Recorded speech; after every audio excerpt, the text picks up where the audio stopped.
Hello दोस्तों, welcome back to our channel. तो जैसा कि हमने पिछले एपिसोड में देखा था, ग्रेट रूइंस में सुबह होने के साथ ही उन सभी इवल स्पिरिट्स ने भागना शुरू कर दिया था। और जैसे ही पूरी तरह से सूरज निकल आता है तो वो सभी जंगली जानवर भी अब धीरे धीरे अपने अपने घरों को निकलने लगे थे। जहाँ एक तरफ उन सभी जंगली जानवरों के ऊपर छाया हुआ खतरा पूरी तरह से खत्म हो चुका था, तो वहीं दूसरी तरफ बेचारे चैनमू की जान के ऊपर खतरा तो और भी ज्यादा बढ़ चुका था। क्योंकि जैसे ही वो सभी जंगली जानवर वहाँ से चले जाते हैं तो इस मौके का फायदा उठाकर ब्रदर ने वहाँ पे बहुत ही चालाकी के साथ अपनी उस साथी डिसेबल को वहाँ पे चैनमू के ऊपर हमला करने के लिए आगे भेज दिया था। लेकिन चैनमू ने वहाँ पे बहुत ही जल्द उसकी टेक्निक को सीखते हुए उसके ऊपर ये अटैक करते हुए उसे वहाँ पे बहुत ही बुरी तरह से इंजर्ड कर दिया था। और सेम हाल उसने वहाँ पे कुछ ब्रदर शू का भी किया था। इवन ब्रदर शू को तो हराते हुए चैनमू ने वहाँ पे उसे बुरी तरह से खत्म ही कर दिया था। लेकिन इस बीच बेचारा चैनमू वहाँ पे इतना ज्यादा थक चुका था कि अब उसमें हिलने तक भी हिम्मत नहीं बची थी। और इस बात का फायदा उठाकर वो डिसेबल लड़की एक बार फिर से चैनमू की जान लेने की कोशिश करती है। लेकिन चैनमू के ग्रैंडपा और ग्रैंड माशिया ने वहाँ पे सही समय पे आते हुए उस लड़की को भी खत्म कर दिया था। जबकि एपिसोड के एंड में हमने देखा था कि सिर्फ इस एक रात में ही चैनमू काफी ज्यादा बदल चुका था। वो न सिर्फ अब डिमोनिक पावर्स को समन कर सकता था, बल्कि उसी के साथ साथ गॉड्स की डिवाइन पावर तक को भी समन कर सकता था। और सबसे बड़ी बात, वो वाटर एट्रीब्यूट की पावर को भी कंट्रोल कर पा रहा था, जो कि उसके सभी ग्रैंड पास के लिए भी बहुत ज्यादा शॉकिंग था। और यहीं से नेक्स्ट एपिसोड की शुरुआत होती है। तो इस एपिसोड की शुरुआत भी बिल्कुल उसी सीन से होती है, जहाँ चैनमू अपनी डिमोनिक और डिवाइन पावर्स के साथ साथ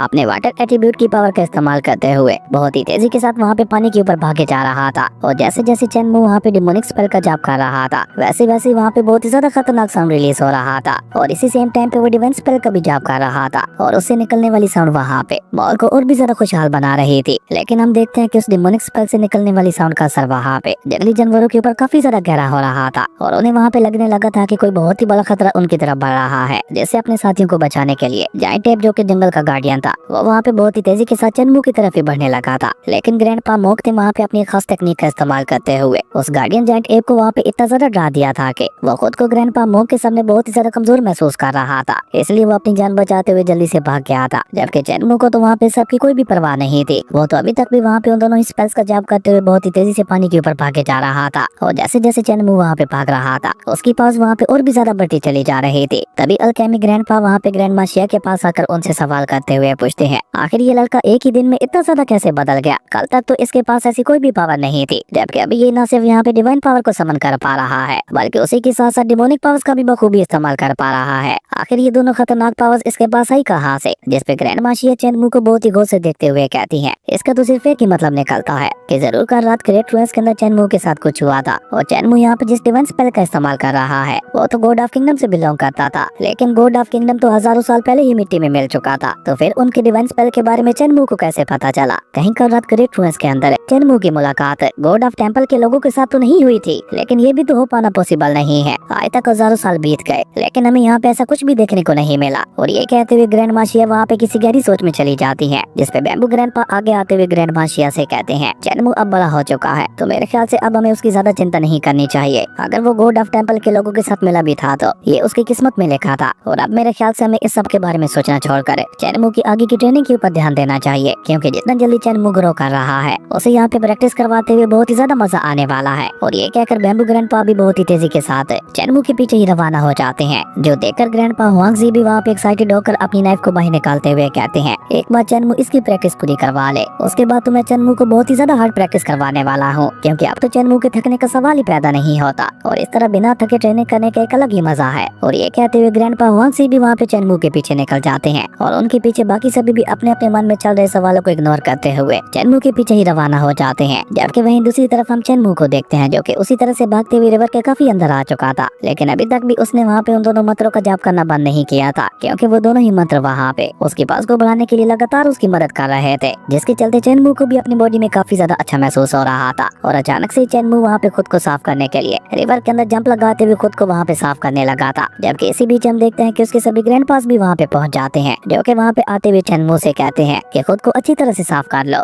उसके बाद हम सभी दोबारा से तुम्हारी ट्रेनिंग स्टार्ट करवाने वाले हैं। जिसपे गांव के मुखिया भी वहाँ पे आकर चैनमू को बहुत ही गौर से देखते हुए कहते हैं, स्पिरिट फिटेस्ट रियलम वाले कल्टीवेटर, जो कि काफी ज्यादा ताकतवर होते हैं, वो भी एक साथ डिमोनिक और डिवाइन पावर्स को बर्दाश्त नहीं कर पाते। लेकिन ये लड़का जिसने अभी तक स्पिरिट फीटस रियलम को अचीव भी नहीं किया, उसके बावजूद भी ये ना सिर्फ यहाँ पे उन दोनों पावर्स को समन कर पा रहा है, बल्कि उन पावर्स का इस्तेमाल करते हुए लगातार अपनी पावर्स को भी बढ़ाता जा रहा है। न जाने ये लड़का अपनी प्रैक्टिस करने के लिए किस तरह के फॉरबिडन मेथड का इस्तेमाल कर रहा है। ऐसा कुछ तो आज तक मैंने अपनी लाइफ में कभी भी नहीं देखा। गाँव के मुखिया की इस बात ने वहाँ पे सभी को एक बार फिर से सोच में डाल दिया था, और साथ ही साथ उन सभी के मन में ये भी सवाल चल रहा था कि अगर चैनमू लगातार इन दोनों पावर्स का इस्तेमाल करते हुए अपनी प्रैक्टिस करता है तो कहीं चैनमू की जान को कोई खतरा तो नहीं होगा, क्योंकि अभी के लिए भले ये दोनों पावर्स चैनमू को फायदा पहुंचा रही थी, लेकिन डिमोनिक पावर्स का कोई भी भरोसा नहीं होता, वो कब बैकलैश करते हुए अपने ओनर्स के ऊपर अटैक कर दे। और यही बात वहाँ पे गाँव के मुखिया को भी परेशान कर रही थी, जबकि चैनमू वहाँ पे इन सभी बातों से बेखबर मजे से वहाँ पे नहाए जा रहा था। उसके बाद हमें रात को डिसेबल गाँव का ही सीन दिखाया जाता है, जहाँ चैनमू आज की भागदौड़ के बाद इतना ज्यादा थक चुका था कि वो अपने रूम में आते ही वहाँ पे सो गया था। लेकिन अभी चैनमू वहाँ पे सो ही रहा था कि तभी अचानक से ही वहाँ पे कुछ बहुत ही भयानक होता है। अचानक से ही चैनमू के सोल सीरियलम के अंदर वो डिमोनिक स्पेल खुद ब खुद ही साउंड करने लगा था, जिसके चलते चैनमू की बॉडी के ऊपर डिमोनिक पावर्स हावी होने लगे थे। लेकिन वो डिमोनिक पावर्स वहाँ पे पूरी तरह से चैनमू की बॉडी के ऊपर हावी हो पाती, उससे पहले वो डिवाइन स्पेल भी वहाँ पे साउंड करना शुरू कर देता है। और कल रात की ही तरह वो दोनों स्पेल्स एक बार फिर से आपस में टकराने लगे थे, जिसका सारा असर वहाँ पे चैनमू की बॉडी के ऊपर हो रहा था। और उसे कल रात का वो डरावना मंजर भी दोबारा दिखाई देने लगा था, जब ट्रू डिमन गॉड और डिवाइन गॉडेस का आमना सामना हुआ था। और देखते ही देखते उन दोनों के पास वहाँ पे इकट्ठा होते हुए एक डिमोनिक बच्चे का रूप लेना शुरू कर देती है। और जैसे ही उन डिमोनिक पावर से वो बच्चा वहाँ पे पैदा होता है तो उस बच्चे की वहाँ पे 3 आंखें थी। इवन वो बच्चा इतना ज्यादा भयानक लग रहा था कि उसके सामने तो वो डिमन गॉड भी कुछ नहीं था। और अचानक से ही वो डिमोनिक बच्चा वहाँ पे अपनी तीनों ही आंखें खोलते हुए एक डेविल की तरह जोर जोर से हंसना शुरू कर देता है, जिसके चलते चैनमू की पूरी बॉडी को वहाँ पे झटके लगने लगे थे।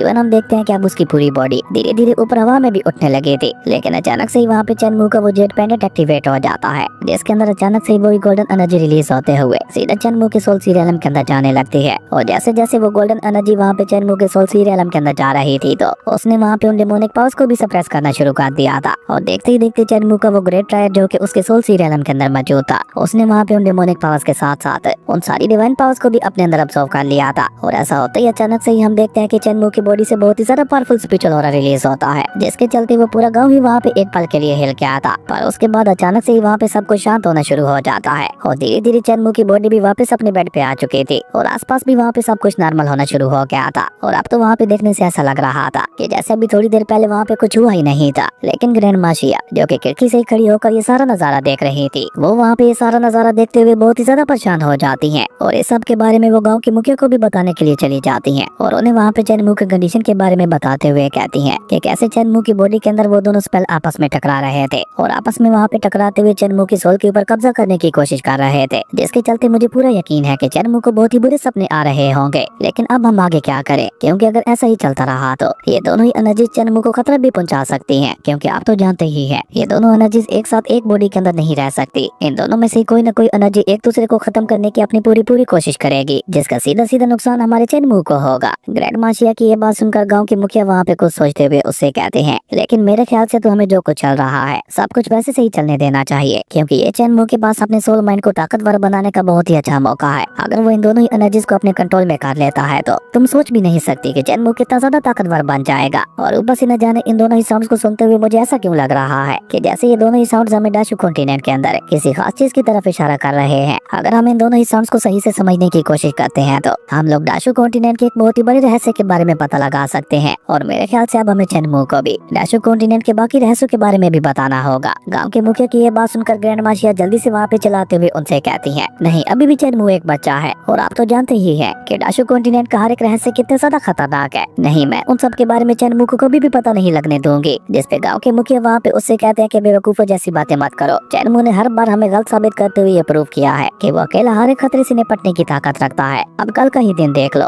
उसने एक ही दिन में क्या क्या करके दिखा दिया। इसलिए अब मेरे ख्याल से समय आ चुका है उसे सब कुछ बताते हुए आजाद कर देने का। गाँव के मुखिया की ये बात सुनकर हम देखते हैं कि ग्रैंड माशिया भी वहाँ पे उदास होते हुए अपना सर नीचे झुका लेती हैं, और वो वहाँ पे अपने पास चैनमू के एक छोटे से पुतले को बाहर निकाल कर वहाँ पे चैनमू को याद करते हुए कहती हैं, जब मैंने चैनमू को उस रिवर से लिया था तब वो इतना ही छोटा था, और आज देखो वो कितना ज्यादा बड़ा हो चुका है। जिसपे गाँव के मुखिया भी वहाँ पे सीरियस होते हुए कहते हैं, तो बिल्कुल ठीक कह रही हो, और शायद उस समय उसकी जान को बहुत बड़ा खतरा था, जिसके चलते उसे इस तरह से डाशू कॉन्टिनेंट में भेजा गया था। लेकिन अब वो बड़ा हो चुका है, इसलिए अब उसे वापस जाते हुए अपने लोगों को ढूंढना ही होगा। मैं जानता हूँ कि डाशू कॉन्टिनेंट के बाहर उसकी जान को बहुत ज्यादा खतरा होने वाला है, लेकिन हम उसे हमेशा हमेशा के लिए लिए आपने इस डिसेबल गांव में बांध कर भी तो नहीं रख सकते। लेकिन मैं चाहता हूँ कि उसके जाने से पहले पहले हम उसे इतना ज्यादा ट्रेन कर दें कि वो अपने ऊपर आने वाले हर एक खतरे का मुकाबला कर सके। और क्योंकि गांव के मुखिया की ये बात कहीं न कहीं सही भी थी, इसलिए ग्रैंड माशिया भी वहाँ पे कुछ नहीं बोल पाती। जिसके बाद हमें डायरेक्ट वहाँ पे अगली सुबह का ही सीन दिखाया जाता है, जहाँ चैनमुको को रात का कुछ भी याद नहीं था और आज वो अपनी प्रैक्टिस करने के लिए अपने ग्रैंड पा से पहले ही वहाँ पे आ चुका था। जो देखकर चैनमू वहाँ पे एक लंबी सी अंगड़ाई लेकर एक्साइटेड होते हुए कहता है, तो फाइनली आज मुझे अकेले प्रैक्टिस करने का मौका मिलेगा। और ये कहकर चैनमू ने वहाँ पे अपनी बॉडी को स्ट्रेच करते हुए बहुत ही तेजी के साथ भागना शुरू कर दिया था। और इसी तरह से वो वहाँ पे भागते हुए अलग अलग ग्रेट रूइंस के अंदर जाकर उनकी तलाशी भी लेने लगा था, क्योंकि उसे लग रहा था कि उसे बाकी के ग्रेट रूइंस के अंदर भी गॉड ऑफ टेम्पल जैसा कुछ और भी देखने को मिले और वहाँ पे और नई नई पावर्स को हासिल करते हुए वो अपने उस इनविजिबल बैरियर को डिस्ट्रॉय करते हुए ब्रेक थ्रू कर सके। और यही सब सोचकर चैनमू वहाँ पे बहुत ही एक्साइटेड होते हुए उन सभी रूइंस की तलाशी लेने लगा था। और इसी तरह वो वहाँ पे भागते हुए अपनी प्रैक्टिस को कंटिन्यू करते हुए साथ साथ जंगली जानवरों को भी मारे जा रहा था। कभी वो ऐसे ही राह चलते किसी भी मॉन्स्टर के ऊपर अटैक कर देता, तो कभी भागते हुए पानी के ऊपर कलाबाजी करने लगता और साथ ही साथ वहाँ पे पानी के भी खतरनाक मॉन्स्टर्स को खत्म करता जा रहा था, जो कि बाकी मासूम मॉन्स्टर्स का शिकार करते थे। और इस तरह चैनमू आज अपनी ट्रेनिंग के पूरे मजे ले रहा था। और आखिर में वो वहाँ पे रिवर के अंदर आते हुए एक बड़े से मॉन्स्टर की पीठ के ऊपर चढ़ जाता है और वहाँ पे अपने वाटर एट्रीब्यूट की पावर का इस्तेमाल करते हुए अपनी ट्रेनिंग करने लगा था। असल में चैनमू वहाँ पे अपने वाटर एट्रीब्यूट की पावर का इस्तेमाल करते हुए थंडर पाम टेक्निक को सीखने की कोशिश कर रहा था, जिसमें वो धीरे धीरे कामयाब भी हो रहा था। और जैसे ही अब की बार वो उस थंडर पाम टेक्निक को प्रैक्टिस करता है, तो हम देखते हैं कि उसके हाथ की पांचों फिंगर्स के ऊपर वाटर एंड थंडर की पावर आ चुकी थी, जिसका इस्तेमाल करते हुए उसने पानी के अंदर ही वहाँ पे एक बहुत ज्यादा पावरफुल अटैक कर दिया था। और चैनमू का ये अटैक इतना ज्यादा पावरफुल था कि हम देखते हैं कि उसने पानी के अंदर ही वहाँ पे एक गुफा को बना दिया था। लेकिन इसके बावजूद भी चैनमू अभी तक भी वहाँ पे अपनी थंडर पाम टेक्निक को पूरी तरह से नहीं सीख पाया था। और अपने आखिरी अटैक के साथ ही चैनमू वहाँ पे इतना ज्यादा थक चुका था कि वो वहाँ पे पानी से बाहर आते हुए नीचे जमीन पे ही लेट जाता है। और वो वहाँ पे ग्रैंडपा माँ की कही हुई बातों को याद करते हुए कहता है कि ग्रैंडपा माँ ने मुझसे बोला था कि अगर मुझे थंडर की पावर को समन करना है, तो मुझे अपनी सोल और हार्ट को एक ही जगह पे लाते हुए अपने पाम और अपने पंच के अंदर थंडर पावर को महसूस करना होगा। उसके बाद ही कहीं जाकर मैं थंडर पावर को समन कर पाऊंगा। लेकिन मैं सुबह से इसकी प्रैक्टिस करने की कोशिश कर रहा हूँ, पर अभी तक एक बार भी मुझे इसमें कामयाबी नहीं मिल पाई, जिसका मतलब है कि ये थंडर पाम टेक्निक बहुत ही ज्यादा खतरनाक और पावरफुल होने वाली है। इसी वजह से तो इसे सीखने में भी मुझे इतना ज्यादा समय लग रहा है। और ऊपर से ग्रैंडपा माँ ने मुझसे ये भी बोला था कि ऐसे सिर्फ लीजियन बाईशी रेलम वाले कल्टीवेटर्स ही प्रैक्टिस कर सकते हैं। तो अगर मुझे भी इस थंडर पाम टेक्निक को मास्टर करना है, तो मुझे जल्द से जल्द किसी भी हालत में ब्रेक थ्रू करना होगा। और अभी चैनमू वहाँ पे लेटे हुए ये सब सोच ही रहा था कि तभी उसे अचानक से ही वहाँ पे एक झरने के पीछे एक और सीक्रेट जगह दिखाई देती है, जो कि योंगजियांग रिवर के आखिरी हिस्से में मौजूद थी। हालांकि आज तक चैनमू काफी बार इस जगह से गुजरा था, लेकिन उसने कभी भी इस जगह के ऊपर ध्यान नहीं दिया था। लेकिन आज वो इस जगह के बारे में पता लगाने का डिसाइड करता है। और इसी बीच उसकी नजर वहाँ पे एक बोर्ड के ऊपर भी पड़ती है, जिसका इस्तेमाल करते हुए उस सीक्रेट जगह के ऊपर जाया जा सकता था। इसलिए चैनमू भी वहाँ पे उस बोर्ड के सारे उसी तरफ ही निकल गया था, जहाँ जैसे जैसे चैनमू उस बोर्ड से होते हुए आगे बढ़ रहा था, वो जगह वहाँ पे और भी ज्यादा मिस्टीरियस और अजीब होती जा रही थी। और ऊपर से वहाँ पे एक अजीब किस्म की शांति छाई हुई थी, जो कि वहाँ पे उस जगह को और भी ज्यादा खतरनाक बनाने के लिए काफी थी। और जैसे चैनमू वहाँ पे उस जगह को चेक करते हुए आगे बढ़ता है, तो उसे वहाँ पे एक बहुत बड़ा टेम्पल दिखाई देता है, जिसके अंदर वहाँ पे एक बहुत बड़ा स्टोन स्टैचू भी रखा हुआ था, जिसे वहाँ पे बड़ी बड़ी चेन्स की मदद से बांधा गया था, जो कि देखने से चैनमू को बहुत ही ज्यादा अजीब लग रहा था, क्योंकि आज तक उसने डाशु कॉन्टिनेंट के अंदर जितने भी स्टोन स्टैचू देखे थे, किसी को भी इस तरह से चेन्स के साथ बंधा हुआ नहीं देखा था। और ऊपर से चैनमू वहाँ पे ग्रैंड माशिया की बात को याद करते हुए कहता है कि ग्रैंड माशिया ने मुझे बताया था कि डाशु कॉन्टिनेंट के अंदर सबसे बड़ा टेम्पल है ड्रैगन गॉड किंग का है, लेकिन ये स्टोन स्टैचू देखने से तो मुझे कहीं से भी ड्रैगन गॉड किंग का नहीं लग रहा। और अगर मेरा अंदाजा सही है, तो जरूर ये स्टोन स्टैचू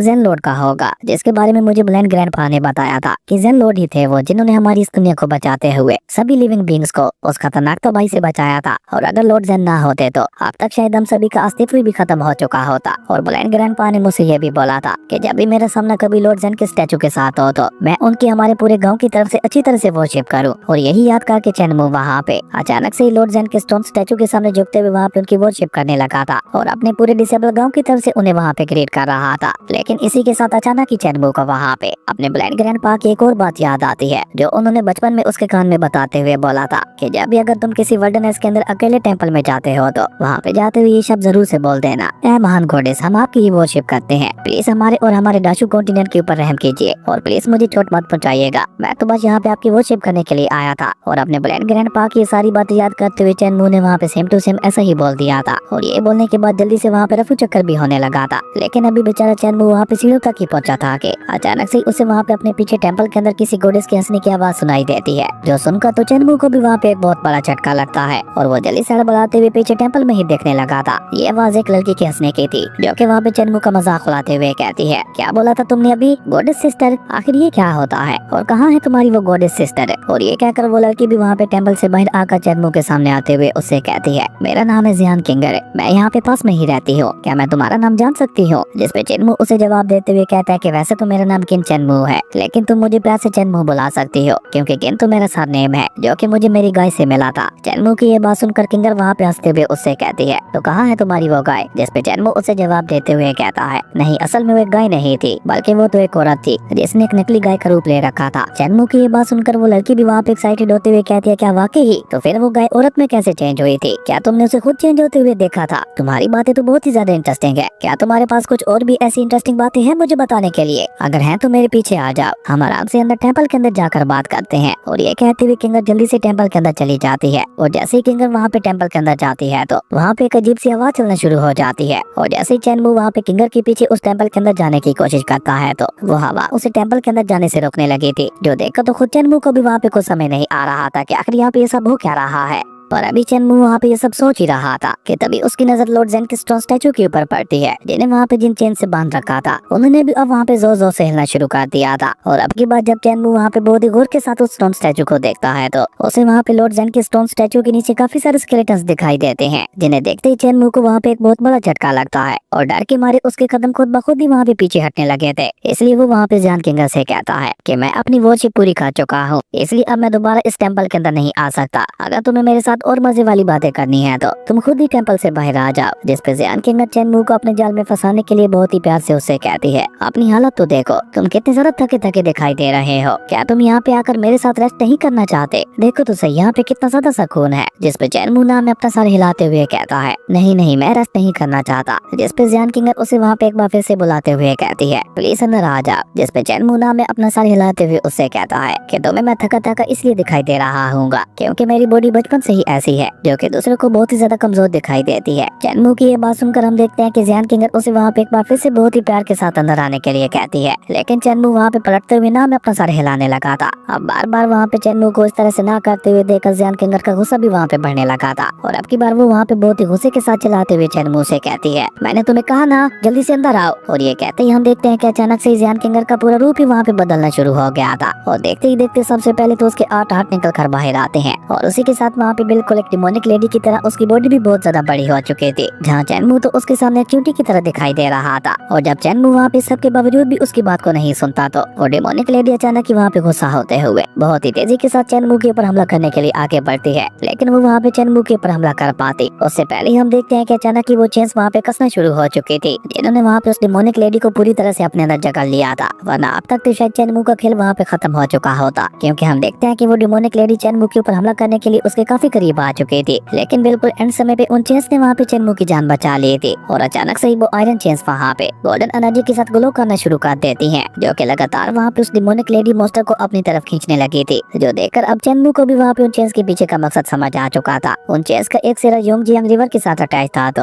वहीं दूसरे सिरे से उस डिमोनिक लेडी मोस्टर को वहाँ पे बांधा गया था। और जब वो डिमोनिक लेडी मोस्टर वहाँ पे चेनमू को खाने में नाकाम हो जाती है तो वो वहाँ पे लॉर्ड जेन के स्टोन स्टैचू की तरफ देखते हुए गुस्से से कहती है, तुम बार बार मेरे रास्ते में आने की कोशिश क्यों कर रहे हो? कभी तुम खुद भी तो एक डीमन हुआ करते थे और आज तुम यहाँ पे अपनी एक डीमन साथी की राह में रुकावट बनने की कोशिश कर रहे हो। इस मुझे सिखाने दो, मैं न जाने कितने ही दिनों से भूखी हूँ। लेकिन जब लॉर्ड जेन वहाँ पे उसकी बात को फिर भी नहीं सुनते तो वो डिमोनिक लेडी मोस्टर वहाँ पे लॉर्ड जेन के ऊपर ही गुस्सा करते हुए कहती है, गंजे कहीं के, आज तो मैं तुम्हें नहीं छोड़ने वाली। तुम बार बार मेरे रास्ते में आते हुए इन ह्यूमंस को मुझसे बचाना चाहते हो ना, पर आज मैं यहाँ पे तुम्हारा ही खेल खत्म कर दूंगी। और ये कहकर उस लेडी डिमोनिक मोस्टर ने वहाँ पे अपनी डिमोनिक पावर्स का इस्तेमाल करते हुए लॉर्ड जेन के स्टोन स्टैचू के ऊपर ही हमला करना शुरू कर दिया था। लेकिन हम देखते हैं कि उसके किसी भी अटैक का लॉर्ड जेन के स्टोन स्टैचू के ऊपर कोई भी असर नहीं हो रहा था, जो देखकर वो वहाँ पे एक बार फिर से लॉर्ड जेन से रिक्वेस्ट करते हुए कहती है, देखो तो सही, ताजा गोश्त हमारे दरवाजे पे आया है और तुम हो के तुम इसे खाने से मुझे रोक रहे हो। वहीं हम देखते हैं कि उस लेडी डिमोनिक मोस्टर की सारी बातें सुनकर चेनमू को भी वहाँ पे सारा मजा समझ आ चुका था और वो वहाँ पे लॉर्ड जेन के स्टोन स्टैचू को देखते हुए कहता है, तो इसका मतलब है कि लॉर्ड जेन भी कभी एक डीमन हुआ करते थे और उसके बाद अचानक से कुछ ऐसा हुआ कि वो डीमन से एक डिवाइन मास्टर बन गए और उन्होंने खुद से ही डीमंस का का खात्मा करना शुरू कर दिया और यहाँ पे अब उनका स्टोन स्टैचू भी इन डीमंस को रोकने की कोशिश कर रहा है। और ये कहकर चेनमू आराम से वहीं पे बैठते हुए कहता है कि अब तो मुझे पूरा यकीन हो चुका है कि जब तक लॉर्ड जेन का स्टोन स्टैचू यहाँ पे मौजूद है, ये लेडी डिमोनिक मॉन्स्टर यहाँ पे मेरा कुछ भी नहीं बिगाड़ सकती। और अगर मैं यहाँ पे बैठते हुए डिमोनिक स्पेल का इस्तेमाल करूँ तो हो सकता है मैं यहाँ पे अपने उस इनविजिबल बैरियर को भी डिस्ट्रॉय करने में कामयाब हो जाऊँ। और यही सोचकर चेनमू वहाँ पे और ज्यादा देर ना करते हुए जल्दी से वहाँ पे उस डिमोनिक स्पेल का जाप करना शुरू कर देता है, जिसके चलते हम देखते हैं कि वहाँ पे एक बार फिर से चेनमू की बॉडी से बहुत ही ज्यादा पावरफुल डिमोनिक ऑरा रिलीज होने लगा था, जो कि वहाँ पे उन डिमोनिक वर्ड्स के ही रूप में सीधा जाकर लॉर्ड जेन के स्टोन स्टैचू के साथ टकराते हैं। और ऐसा होते ही हम देखते हैं कि अचानक से ही वहाँ पे लॉर्ड जेन के स्टोन स्टैचू की पावर भी एक्टिवेट हो जाती है, जिसके चलते हम देखते हैं कि उनके स्टैचू से वहाँ पे बहुत ही ज्यादा पावरफुल गोल्डन ऑरा निकलने लगा था। और उसी के साथ साथ उनके पीछे वहाँ पे उनका गोल्ड चक्रा भी एक्टिवेट हो गया था, जो देखा तो अब बेचारी उस डिमोनिक लेडी मॉन्स्टर ने वहाँ पे डर के मारे भागना शुरू कर दिया था। लेकिन अब बहुत ज्यादा देर हो चुकी थी, क्योंकि अचानक ही उस लेडी डिमोनिक मॉन्स्टर को वहाँ पे अपने कानों में एक बहुत ही ज्यादा खतरनाक आवाज सुनाई देती है, जो कि वहाँ पे उस लेडी डिमोनिक मॉन्स्टर से कह रहे थे, तुम्हारी हिम्मत कैसे हुई यहाँ पे मेरे ही टेंपल के अंदर अपनी डिमोनिक पावर्स का इस्तेमाल करने की। और ये कहते हुए लॉर्ड जेन के स्टोन स्टैचू ने अब वहाँ पे उस लेडी डिमोनिक मॉन्स्टर को अपनी तरफ खींचना शुरू कर दिया था। वहीं लॉर्ड जेन के स्टोन स्टैचू को इस तरह से जिंदा होते हुए देखकर तो खुद चेनमू को भी वहाँ पे एक बहुत बड़ा झटका लगता है। जबकि वहीं दूसरी तरफ हम देखते हैं कि लॉर्ड जेन के स्टोन स्टैचू ने वहाँ पे अपनी आयरन चेन्स का इस्तेमाल करते हुए उस लेडी डिमोनिक मॉन्स्टर को अब वहाँ पे इधर उधर पटकना शुरू कर दिया था। और देखते ही देखते वहाँ पे सिर्फ कुछ ही पलों में उसकी बहुत ही बुरी हालत कर देते हैं, पर इसके बावजूद भी वो वहाँ पे नहीं रुकते। वो अचानक से ही वहाँ पे अपने डिवाइन स्पेल को कास्ट करते हुए कहते हैं, तुमने यहाँ पे मेरे ही टेंपल के अंदर आकर यहाँ पे डिमोनिक स्पेल को कास्ट करने की हिम्मत की, उसकी सजा तो अब तुम्हें मिल के रहेगी। और ये कहते हुए लॉर्ड जेन ने वहाँ पे अपने डिवाइन स्पेल को कास्ट करना शुरू कर दिया था। और जैसे ही वो वहाँ पे अपने डिवाइन मंत्र का जाप शुरू करते हैं तो हम देखते हैं कि अचानक से वहाँ पे कुछ एंशिएंट गोल्डन वर्ड्स अपीयर होते हैं, जिनके अंदर डिवाइन पावर मौजूद थी। और वो सभी किसी हथौड़े की तरह वहाँ पे उस डिमोनिक लेडी मॉन्स्टर के ऊपर गिरने लगे थे, जिसके चलते बेचारी उस लेडी डिमोनिक मॉन्स्टर को वहाँ पे बहुत ही ज्यादा तकलीफ हो रही थी। और जब उसकी तकलीफ वहाँ पे हद से बढ़ जाती है तो वो लेडी डिमोनिक मॉन्स्टर वहाँ पे एक बार फिर से गुस्सा होते हुए लॉर्ड जेन से कहती है, टकले कहीं के, मैंने ये कहा ना अपनी बकवास बंद करो और अपने इस घटिया से मंत्र का भी जाप करना बंद करो, मैंने यहाँ पे किसी भी डिमोनिक पावर का इस्तेमाल नहीं किया था। और ये कहते हुए तो अब उस लेडी डिमोनिक मॉन्स्टर ने वहाँ पे दर्द के मारे छटपटाना शुरू कर दिया था। और वो दर्द के मारे वहाँ पे चिल्लाते हुए कहती है कि अगर तुम्हें मुझे यहाँ पे खत्म ही करना है तो सीधा सीधा खत्म कर दो, इस तरह से तड़पाओ मत।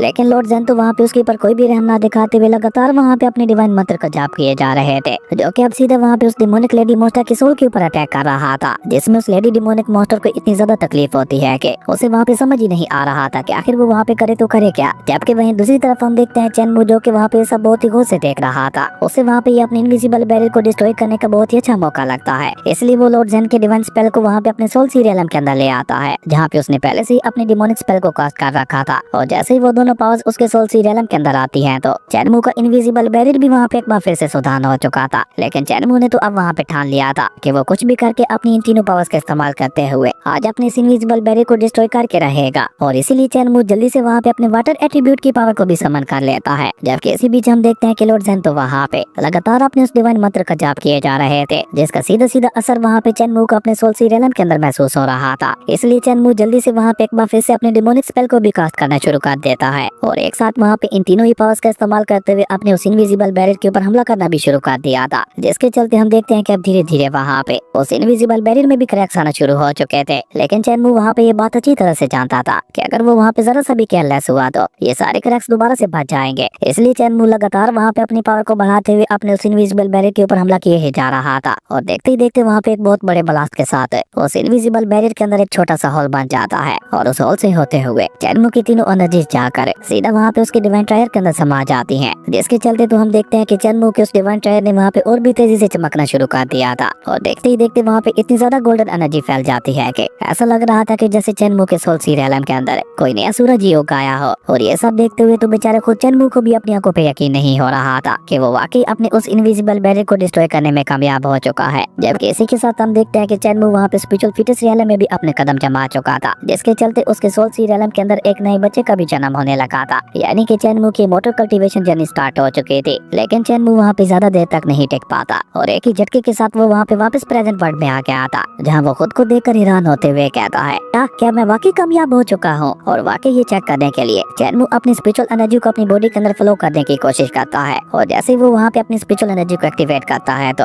वाकई वो अपनी स्पिरिचुअल एनर्जी को अपनी बॉडी के अंदर फ्लो करवा पा रहा था, जिसका मतलब था कि चेनमू वाकई वहाँ पे ब्रेक थ्रू कर चुका था। और उस स्पिरिचुअल एनर्जी को अपनी बॉडी के अंदर महसूस करके वो वहाँ पे एक्साइटेड होते हुए हुए कहता है, मुझे मेरी पूरी बॉडी के अंदर एनर्जी का बवंडर महसूस हो रहा है, जिसका इस्तेमाल करते हुए मैं बड़े से बड़े माउंटेन्स तक को भी डिस्ट्रॉय कर सकता हूँ। और ये कहकर चैनमू ने वहाँ पे खुश होते हुए खुशी के मारे डांस करना ही शुरू कर दिया था। जबकि इसी बीच चैनमू को वहाँ पे अपने कानों में लॉर्ड ज़ेन की आवाज सुनाई देती है, जो कि वहाँ पे चैनमू से कह रहे थे कि वो इवल स्पिरिट पूरी तरह से मारी जा चुकी है, जिसके चलते अब मेरा भी वापस जाने का समय हो चुका है। और ये कहते हुए लॉर्ड ज़ेन वापस वहाँ पे अपनी जगह पे बैठ जाते हैं। और ऐसा होते वो वहाँ पे एक बार फिर से स्टोन स्टैचू में बदल चुके थे, जो देखने से ऐसा लग ही नहीं रहा था कि अभी थोड़ी देर पहले वो वहाँ पे जिंदा हुए थे। जबकि वहीं दूसरी तरफ चैनमू को तो वहाँ पे सबकी कोई परवाह ही नहीं थी, वो तो अभी भी वहाँ पे खुशी के मारे डांस किए जा रहा था। और सबसे पहले वो वहाँ पे अपने स्पिरिचुअल फीचर्स रियलम के बारे में जानने के लिए एक बार फिर से वहाँ पे अपने सोल रियलम के अंदर आ चुका था, जहाँ वो अपने स्पिरिचुअल फीचर्स रियलम की पावर को चेक करते हुए देखना चाहता था कि उसके सोल रियलम के साथ साथ उसकी बॉडी के अंदर क्या क्या चेंजेस आए हैं। लेकिन जब चैनमू वहाँ पे अपने सोल रियलम के अंदर आता है तो उसे वहाँ पे गोल्डन एनर्जी के अलावा और कुछ भी दिखाई नहीं दे रहा था, जो देखकर वो वहाँ पे खुद भी परेशान होते हुए कहता है कि आखिर मुझे यहाँ पे कुछ दिखाई क्यों नहीं दे रहा। और इसी तरह से उस एनर्जी का पीछा करते हुए वो वहाँ पे काफी आगे आ चुका था, जहाँ पे उसे एक स्टोन ऑफ दिखाई देता है, जिसके अंदर एक छोटा सा बच्चा अनकॉन्शियस हालत में सोया हुआ था। हालांकि वो बस एक छोटा सा बच्चा था, लेकिन उसके बावजूद भी वो वहाँ पे साइज में तो चैनमू से बहुत ही ज्यादा बड़ा दिखाई दे रहा था। और उसे वहाँ पे पास से चेक करने के लिए चैनमू भी वहाँ पे जंप करता हुआ सीधा वहाँ पे स्टोन ऑफ के अंदर ही आ गया था, जहाँ वो उस बच्चे को करीब से देखकर हैरान होते हुए कहता है, क्या ये मेरे स्पिरिचुअल फीचर्स रियलम का स्टोन स्टैचू है, जो कि आगे चलकर इवल पावर से मेरी रक्षा करेगा। और इसी बारे में पता लगाने के लिए चैनमू वहाँ पे उस ऑर्ब के अंदर वाले हिस्से में चला गया था, जहाँ वो उस बच्चे को इतनी क्लोज से देखकर हैरान होते हुए खुद से ही कहता है, न जाने ये बच्चा मुझे इतना ज्यादा जाना पहचाना क्यों लग रहा है। और जब वो उस बच्चे को थोड़ा गौर से देखता है तो अचानक से ही वो वहाँ पे हैरान होते हुए कहता है, ये बच्चा तो बिल्कुल वैसा ही दिखाई दे रहा है जैसे मैं बचपन में दिखाई देता था। आखिर मेरे स्टोन स्टैचू को मेरी बॉडी के अंदर किसने बना दिया, लेकिन ये कितना ज्यादा मैजिकल और रियलिस्टिक दिखाई दे रहा है। और ये कहकर तो अब चैनमू वहाँ पे उस बच्चे को छू छू कर देखने लगा था। और जैसे चैनमू उसे वहाँ पे टच करता है तो वो छोटा सा बच्चा अचानक से ही वहाँ पे एक लंबी सी सांस लेता है। और क्योंकि अभी चैनमू वहाँ पे उसके बहुत ही ज्यादा क्लोज था तो वो वहाँ पे उस सांस के साथ ही उस बच्चे की बॉडी के अंदर चला गया था। और उस बच्चे ने भी वहाँ पे डकार लेते हुए उसे पूरी तरह से निकल लिया था। उसके बाद जब चैनमू को दोबारा वहाँ पे होश आता है तो वो खुद को वहाँ पे उसी बच्चे की बॉडी के अंदर ही महसूस कर रहा था। महसूस क्या, बल्कि वो उसी की ही तो बॉडी थी, जिसे देखकर वो वहाँ पे हैरान होते हुए कहता है कि आखिर यहाँ पे ये मेरे साथ क्या हो रहा है। और जब वो वहाँ पे अपनी शक्ल को पानी में देखता है तो वो देखता है कि वो तो एक बच्चा बन चुका है, जो देखकर चैनमू वहाँ पे हैरान होते हुए कहता है, क्या मेरी कॉन्शियसनेस इस बच्चे की बॉडी के अंदर आ चुकी है, लेकिन ये तो बस एक स्टोन स्टैचू था, मेरी कॉन्शियसनेस भला इसके अंदर कैसे आ सकती थी। लेकिन चैनमू वहाँ पे इन सारी बातों को इग्नोर करते हुए वहाँ पे उस ऑर्ब के अंदर ही नाचने लगा था। और साथ ही साथ वहाँ पे खुश होते हुए ये भी कह रहा था कि मेरी ये बॉडी मेरा स्पिरिचुअल फीचर्स रियलम है, और शायद मेरी कॉन्शियसनेस मेरे स्टोन स्टैचू के अंदर इसलिए आ पाई है क्योंकि ग्रैंडपा माँ ने मुझे बताया था कि मेरे पास एक खास डिवाइन हेगेमोनिक बॉडी है, जैसे मुझे लगता है कि उस इनविजिबल बैरियर को डिस्ट्रॉय करने के बाद मैं अवेकन कर चुका हूँ। और ये कहते हुए चैनमू ने खुशी के मारे वहाँ पे एक बार फिर से डांस करना शुरू कर दिया था। लेकिन जब वो वहाँ पे अपनी उस नई मिली हुई बॉडी को चेक करता है तो उस बॉडी के अंदर तो कोई भी खास पावर मौजूद नहीं थी। इवन चैनमू को अपनी उस नई बॉडी के अंदर किसी एट्रीब्यूट की पावर का भी कोई एहसास नहीं हो रहा था। और एट्रीब्यूट की पावर को तो छोड़ो, वो अपनी की हुई एनर्जी को भी अपनी बॉडी के अंदर फील नहीं कर पा रहा था, जो देखकर बेचारा चैनमू वहाँ पे परेशान होते हुए कहता है, ये किस तरह की अवेकनिंग है जिसके चलते मेरी पहले वाली पास भी जा चुकी हैं। अगर मेरे ग्रैंड पास को इस बारे में पता चल गया तो वो तो और भी ज्यादा उदास हो जाएंगे। और ये कहकर चैनमू अपने सोल रियलम से बाहर आ गया था, जहाँ वापस आते साथ ही वो खुद को वहाँ पे उसी एंशिएंट टेंपल के बाहर पाता है, जहाँ अभी तक भी वो लॉर्ड ज़ेन के स्टोन स्टैचू को बहुत ही गौर से देख रहा था, जो कि अब दोबारा वापस अपनी नॉर्मल हालत में जा चुका था। ये देखकर चैनमू धीरे धीरे अपने कदम आगे बढ़ाते हुए उस एंशिएंट टेंपल के अंदर चला जाता है, जहाँ जैसे ही वो अपना पहला कदम उस एंशिएंट टेंपल के अंदर रखता है तो उसकी नजर दोबारा वहाँ पे उसी डिमोनिक लेडी मॉन्स्टर के ऊपर ही पड़ती है, जो कि चैनमू को देखते ही वहाँ पे उसके ऊपर अटैक करने के लिए आगे बढ़ती है। जिसे देखते हुए चैनमू वहाँ पे अपने मन में कहने लगा था, क्यों ना इसे मैं यहाँ पे ठिकाने लगाने के लिए दोबारा उसी डिमोनिक स्पेल का इस्तेमाल करके लॉर्ड ज़ेन के स्टोन स्टैचू को एक्टिवेट कर दूं। लेकिन अभी चैनमू वहाँ पे सब बोल ही रहा था कि तब तक हम देखते हैं कि इस लेडी डिमोनिक मॉन्स्टर ने वहाँ पे आगे बढ़ते हुए चैनमू के ऊपर हमला करना शुरू कर दिया था, जिससे बचने के लिए चैनमू दोबारा वहाँ पे उस एंशिएंट टेंपल के बाहर आ गया था, जिसके चलते बेचारी वो लेडी डिमोनिक मॉन्स्टर वहाँ पे चैनमू का कुछ भी नहीं बिगाड़ पाती, क्योंकि वही उसकी सीमा रेखा थी। वो चाहकर भी वहाँ पे उस एंशिएंट टेंपल से बाहर नहीं निकल सकती थी। अब ये देखकर चैनमू भी वहाँ पे उससे कहता है कि मुझे लगता है तुम ऐसे नहीं सुधरने वाली। और ये कहकर चैनमू ने दोबारा वहाँ पे उसी डिमन मंत्र का जाप करना शुरू कर दिया था, जिसकी आवाज जैसे ही लॉर्ड ज़ेन के कानों में पड़ती है तो उनका स्टोन स्टैचू वहाँ पे एक बार फिर से एक्टिवेट हो जाता है, जो कि जिंदा होते हुए गुस्से से वहाँ पे उस लेडी डिमोनिक मॉन्स्टर से कहते हैं, तुम्हारी हिम्मत कैसे हुई दोबारा यहाँ पे किसी को हर्ट करने की। और ये कहकर लॉर्ड ज़ेन ने वहाँ पे उस लेडी डिमोनिक मॉन्स्टर को सजा देने के लिए अपने डिवाइन मंत्र का जाप करना शुरू कर दिया था, जिसके चलते हम देखते हैं कि उस लेडी डिमोनिक मॉन्स्टर को वहाँ पे काफी ज्यादा तकलीफ हो रही थी। इसलिए वो वहाँ पे गुस्से से चिल्लाते हुए कहती है, टकले कहेंगे क्या तुम अंधे हो चुके हो, क्या तुम देख नहीं रहे कि मैं यहाँ पे कुछ भी नहीं कर रही, बल्कि ये लड़का यहाँ पे डिमोनिक स्पेल का इस्तेमाल कर रहा है। लेकिन लॉर्ड ज़ेन के ऊपर तो उसकी बातों का कोई भी असर नहीं हो रहा था। हम देखते हैं कि लॉर्ड ज़ेन ने वहाँ पे अपनी स्पिरिचुअल चेंज का इस्तेमाल करते हुए अब उस लेडी डिमोनिक मास्टर को वहाँ पे पकड़ते हुए एक बार फिर से इधर उधर पटकना शुरू कर दिया था। और बेचारी उस लेडी डिमोनिक मास्टर की वहाँ पे इस तरह से धुलाई होते हुए देखकर चैनमू वहाँ पे पूरे मजे ले रहा था। जबकि हम देखते हैं कि लॉर्ड ज़ेन का स्टोन स्टैचू वहाँ पे उस लेडी डिमोनिक मास्टर की अच्छी तरह से धुलाई करने के बाद दोबारा अपनी जगह पे जाकर बैठ गया था। और इस सब में बेचारी उस लेडी डिमोनिक मास्टर की हालत बहुत ही ज्यादा खराब हो चुकी थी। इवन अब तो वहाँ पे उसे खड़ा भी नहीं हुआ जा रहा था। इसलिए वो वहाँ पे रिंगा चैनमू के पास आते हुए गुस्से से वहाँ पे उससे कहती है, तुम्हारी हिम्मत कैसे हुई मेरे साथ इस तरह का भद्दा मजाक करने की। अब उस लेडी डिमोनिक मास्टर की ये बात सुनकर चैनमू वहाँ पे स्माइल करते हुए उससे कहता है, मुझे लगता है तुम्हारी अकल अभी तक भी खत्म नहीं हुई। और ये कहकर चैनमू दोबारा वहाँ पे उस डिमोनिक स्पेल को पढ़ने का नाटक करता है, जो देखकर बेचारी वो लेडी डिमोनिक मास्टर वहाँ पे जल्दी से चैनमू के सामने हाथ जोड़ते हुए उससे कहती है, नहीं नहीं प्लीज रुको रुको, ऐसा दोबारा मत करना, मैं तुम्हारे सामने हाथ जोड़ती हूँ, अगर तुम चाहो तो मैं तुमसे माफी मांगने के लिए भी तैयार हूँ, लेकिन प्लीज दोबारा ऐसा मत करना। और ये कहकर तो बेचारी उस लेडी डिमोनिक मास्टर ने वहाँ पे चैनमू के सामने गिड़गिड़ाना शुरू कर दिया था, जो देखकर चैनमू वहाँ पे स्माइल करते हुए उससे कहता है कि इस बार तो मैं तुम्हें छोड़ रहा हूँ, लेकिन अगर अगली बार तुमने मेरे साथ उलझने की कोशिश की तो फिर सोच लेना तुम्हारा क्या अंजाम होगा। और ये कहकर चैनमू सीधा वहाँ पे उस एंशिएंट टेंपल के अंदर ही आ गया था, जहाँ वो लॉर्ड ज़ेन के स्टोन स्टैचू को देखते हुए अपने मन में कहता है, तो इस स्टैचू का काम यहाँ पे बस डिमोनिक पावर्स को सप्रेस करने का है, ताकि यहाँ पे कोई भी डिमोनिक मॉन्स्टर यहाँ पे आने वाले इंसानों को खतरा ना पहुँचा सके। ये जिस किसी का भी आइडिया था वाकई काफी ज्यादा कमाल का था। और ये सब सोचकर चैनमू वहाँ पे उस एंशिएंट टेंपल को बहुत ही गौर से देखते हुए उस लेडी डिमोनिक मॉन्स्टर से कहता है, तो अब मुझे ये बताओ कि तुम्हारे इस एंशिएंट टेंपल के अंदर कितने सारे ट्रायल्स मौजूद हैं। अब चैनमू की ये बात सुनकर हम देखते हैं कि पहले तो उस लेडी डिमोनिक मॉन्स्टर को वहाँ पे एक बहुत बड़ा झटका लगता है, लेकिन अचानक से वो वहाँ पे नाटक करते हुए चैनमू से कहती है, ट्रायल्स? कौन से ट्रायल्स? तुम किन ट्रायल्स के बारे में बात कर रहे हो? यहाँ पे कुछ अर्से पहले तक तो कुछ ट्रायल्स मौजूद भी थे, लेकिन यहाँ पे आने वाले लुटेरों ने उन्हें लूट लिया, जिसके चलते अभी एंशिएंट टेंपल के अंदर कोई भी ट्रायल मौजूद नहीं है। लेकिन ये कहते कहते ही अचानक से उस लेडी डिमोनिक मॉन्स्टर के दिमाग में एक आइडिया आता है, और वो जल्दी से दोबारा वहाँ पे ह्यूमन फॉर्म में आते हुए चैनमू से कहती है कि भले यहाँ पे मौजूद ट्रायल्स को वो लुटेरे लूट के जा चुके हैं, लेकिन अभी तक भी यहाँ पे काफी सारे इंक्रिप्शंस और स्क्रिप्चर्स मौजूद है। स्क्रिप्चर्स का सुनकर तो चैनमू भी वहाँ पे थोड़ा हैरान हो गया था, और जब वो उनके बारे में उस लड़की से पूछता है तो वो डिमोनिक लड़की जल्दी से वहाँ पे स्टोन स्टैचू के पीछे जाते हुए एक बुक को ले आती है और उसे सीधा आकर वहाँ पे चैनमू को ही थमा देती है। और जब चैनमू वहाँ पे इस बुक के टाइटल को पढ़ता है तो उसके ऊपर स्पिरिट हंटर टेक्निक लिखा हुआ था, जिसे पढ़कर चैनमू वहाँ पे अपने मन में कहता है, ये टेक्निक तो ग्रैंड मामू की टनर टेक्निक की तरह दिखाई दे रही है। वहीं चैनमू को वहाँ पे इस तरह से सीरियस होते हुए देखकर वो डिमोनिक लड़की वहाँ पे उससे कहती है कि इस टेक्निक को वही लुटेरा यहाँ पे छोड़ के गया था, जो कि यहाँ पे मौजूद ट्रायल्स को ले गया था। हालांकि वो मुझे भी अपनी ये टेक्निक सिखाना चाहता था, और अफसोस में उसमें नाकाम हो गई। अब उस डिमोनिक लड़की की ये बात सुनकर हम देखते हैं कि चैनमू वहाँ पे उसे सवाल करते हुए पूछता है कि सब के अलावा यहाँ पे और क्या क्या मौजूद है, जिस पे वो डिमोनिक लड़की साफ साफ झूठ बोलते हुए कहती है, नहीं यहाँ पे और कुछ भी मौजूद नहीं है, यहाँ पे जो कुछ भी था वो मैं तुम्हें ऑलरेडी ला के दे चुकी हूँ। लेकिन चैनमू को भी वहाँ पे समझ आ गया था कि ये डिमोनिक लड़की यहाँ पे साफ साफ झूठ बोल रही है, इसलिए चैनमू दोबारा वहाँ पे उस डिमोनिक स्पेल को पढ़ने का नाटक करता है, जो देखकर वो डिमोनिक लड़की जल्दी से आगे बढ़कर चैनमू का मुंह वहाँ पे बंद करते हुए कहती है, नहीं नहीं ऐसा मत करना, तुम्हें यहाँ पे और भी चीजें चाहिए ना तो मैं तुम्हें ला कर दूंगी, लेकिन प्लीज उस डिमोनिक स्पेल को मत पढ़ना। और ये कहकर वो दोबारा वहाँ पे अपनी डिमोनिक फॉर्म में आ जाती है,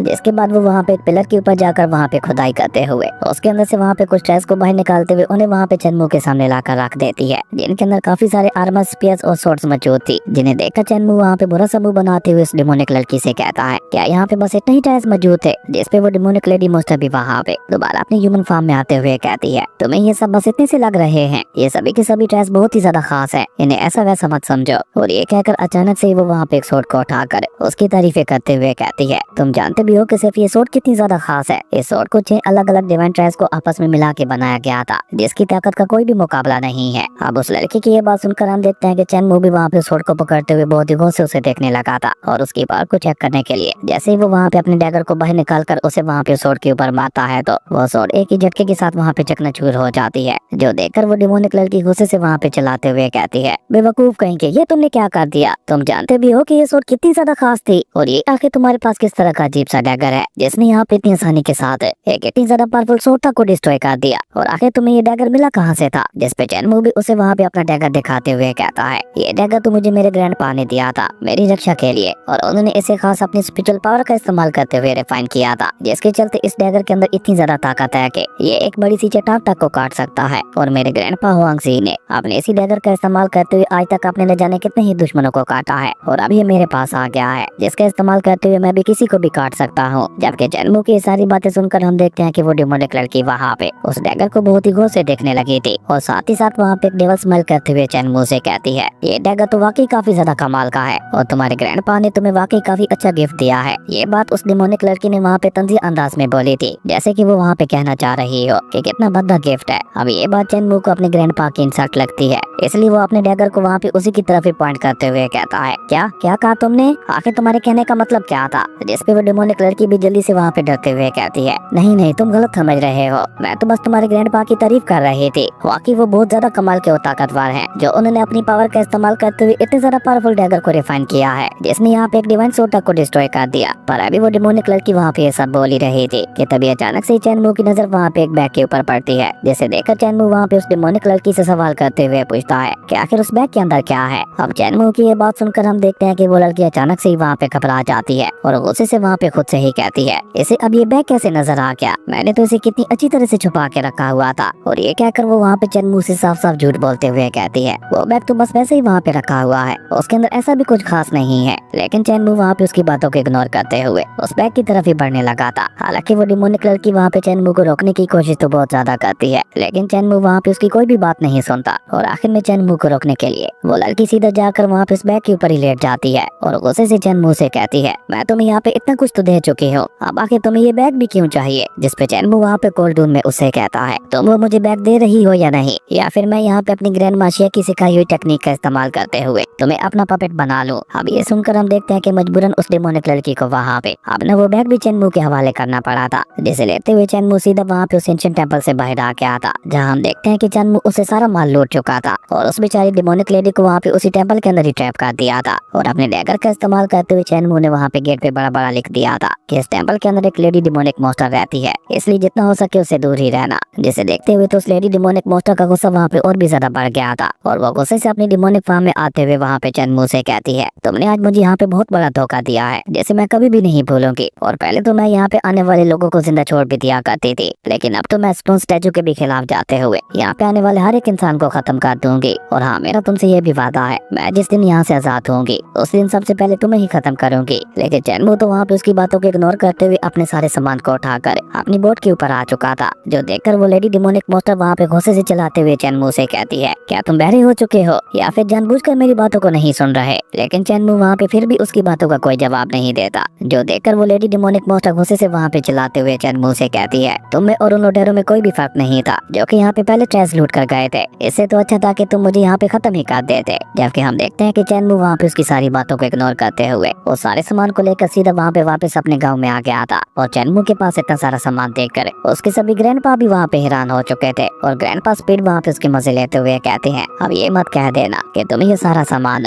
उस टेंपल से चुरा कर लाए हो। जिसपे चैनमू वहाँ पे स्माइल करते हुए हमें अपना सर हिला देता है, जो देखकर ग्रैंडपा स्पीड वहाँ पे उससे कहते हैं, तुम्हें स्टोन स्टैचू की थोड़ी सी तो इज्जत करनी चाहिए थी, इस तरह से सामान को चुरा कर नहीं लाना चाहिए था। जबकि ग्रैंडपा मोक वहाँ पे सीरियस होते हुए कहते हैं, उस एंशिएंट टेंपल के अंदर जो लेडी डिमोनिक मॉन्स्टर रहती है वो तो एक 7 स्टार वॉरियर से भी ज्यादा ताकतवर है और इसी वजह से लॉर्ड जेन के स्टोन स्टैचू ने उसे वहाँ पे सप्रेस करके रखा है ताकि वो वहाँ से आजाद ना हो सके। वैसे तो इसके पीछे एक बहुत ही लंबी कहानी है, लेकिन अजीब बात यह है कि जब आज से कुछ साल पहले मैं उस एंशिएंट टेंपल के अंदर गया था तो मैंने देखा था कि उस लेडी डिमोनिक मॉन्स्टर ने वहाँ पे काफी सारे लोगों को मारते हुए उन्हें वहाँ पे खा लिया था। इसलिए मैंने उस लेडी डिमोनिक मॉन्स्टर को वहाँ पे खत्म करने का फैसला कर लिया था, लेकिन मैं उसे वहाँ पे पूरी तरह से खत्म कर पाता। लेकिन उससे पहले लॉर्ड जेन के स्टोन स्टैचू ने वहाँ पे एक्टिवेट होते हुए मुझे ऐसा करने से रोक दिया था। अपने ग्रैंडपा मोक की ये बात सुनकर चैनमू भी वहाँ पे हैरान होते हुए कहता है, यही बात तो मुझे भी समझ नहीं आ रही कि आखिर लॉर्ड जेन का स्टोन स्टैचू उस लेडी डिमोनिक मॉन्स्टर को पूरी तरह से खत्म क्यों नहीं कर देता, क्यों वो उसे लोगों को खाने देता है। अगर वो एक बार में उस लेडी डिमोनिक मॉन्स्टर को खत्म कर दे तो तब वो लेडी डिमोनिक मॉन्स्टर दोबारा किसी का भी शिकार नहीं कर पाएगी। जबकि ये सब जानते हुए भी लॉर्ड जेन का स्टोन स्टैचू ऐसा नहीं करता, वो बस वहाँ पे उस लेडी डिमोनिक मॉन्स्टर की पावर को ही सप्रेस करता रहता है।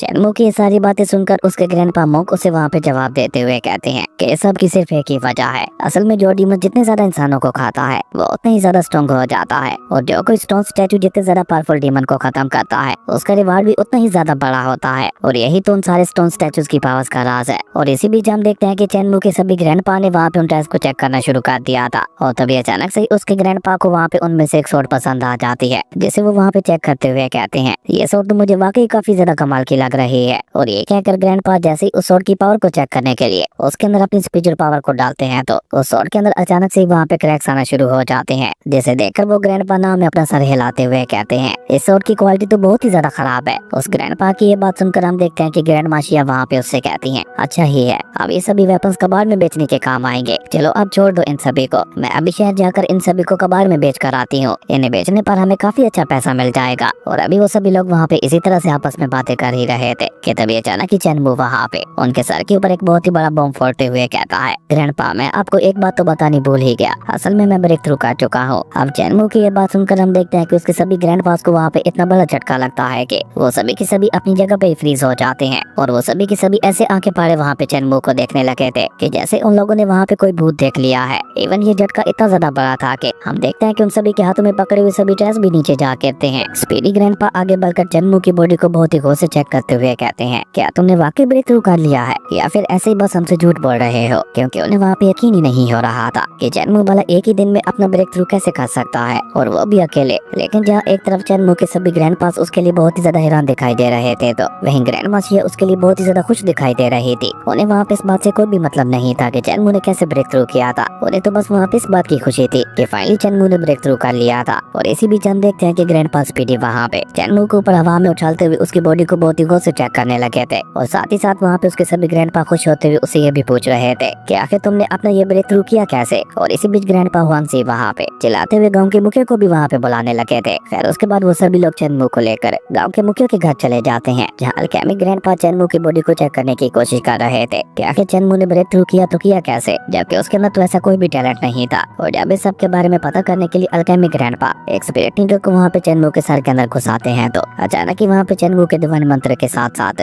डेमोनिक मंत्र भी एक्टिवेट हो जाते हैं। लेकिन उन दोनों के साथ साथ एक व्हाइट कलर का भी मंत्र था जो कि चेनमू के सभी ग्रैंडपा के लिए भी बहुत ज्यादा मिस्टीरियस था, क्योंकि गोल्डन मंत्र तो डिवाइन एनर्जी को रिप्रेजेंट करता था, जबकि ब्लैक एंड रेड वाला डेमोनिक एनर्जी को, जबकि व्हाइट एनर्जी वाले मंत्र के बारे में किसी को कुछ भी नहीं पता था। लेकिन उन मंत्रों को देखते हुए उन लोगों को वहाँ पे इतना तो पता चल चुका था कि चेनमू ने इन्हीं मंत्रों का ही इस्तेमाल करते हुए अपना ब्रेक थ्रू किया है। और उसी के साथ साथ अल्केमिक ग्रैंडपा ने वहाँ पे चेक करते हुए उन सभी को यह भी बता दिया था कि चेनमू बिल्कुल ठीक कह रहा था, वो वाकई अपने फर्स्ट एलएम को अचीव कर चुका है। जो सुनकर तो उसके सभी ग्रैंडपास भी वहाँ पे बहुत ज्यादा खुश हो जाते हैं। लेकिन गाँव के मुखिया को सबसे अजीब बात तो ये लग रही थी कि चेनमू ने बस इन मंत्रों का इस्तेमाल करते हुए ब्रेक थ्रू कैसे कर लिया, जबकि उसके अंदर तो ऐसी कोई खास पावर थी भी नहीं। तभी चेनमू वहाँ पे उन सभी का ध्यान अपनी तरफ खींचते हुए कहता है कि वो सब तो ठीक है, लेकिन मैं ब्रेक थ्रू करने के बाद भी किसी भी एट्रीब्यूट की पावर को महसूस क्यों नहीं कर पा रहा, और ऊपर से ब्रेक थ्रू करने के बाद भी मुझे अपनी बॉडी के अंदर ऐसी कोई भी खास पावर महसूस नहीं हो रही। क्या आप लोग मुझे बता सकते हैं कि ब्रेक थ्रू करने के बाद हमारी बॉडी में क्या क्या चेंजेस आते हैं और हम अपने ब्रेक थ्रू के बाद अपनी मिली हुई नई पावर्स को कैसे चेक कर सकते हैं। अब चेनमू की ये बात सुनकर गाँव के मुखिया उसे वहाँ पे जवाब देते हुए कहते हैं कि इस दुनिया में टोटल 4 किस्म की स्पिरिट पावर्स एग्जिस्ट करती हैं, जिनमें सबसे पहले नंबर पे आता है व्हाइट टाइगर है, फिर ग्रीन ड्रैगन है, उसके बाद वर्मिलियन बर्ड और आखिर में टर्टल यानी ज़ुआनबू। और कोई भी कल्टीवेटर अपनी कल्टीवेशन जर्नी को तभी आगे बढ़ा सकता है जब उसके पास इन चारों में से किसी एक की स्पिरिट आ जाती है। तो तुम बताओ मुझे कि ब्रेक थ्रू करने के बाद तुम्हें इन चारों में से कौन सी बीच की स्पिरिट मिली थी। अब गाँव के मुखिया की ये बात सुनकर चेनमू भी वहाँ पे थोड़ा कंफ्यूज होकर उन्हें जवाब देते हुए बताता है, अगर मैं सच कहूँ तो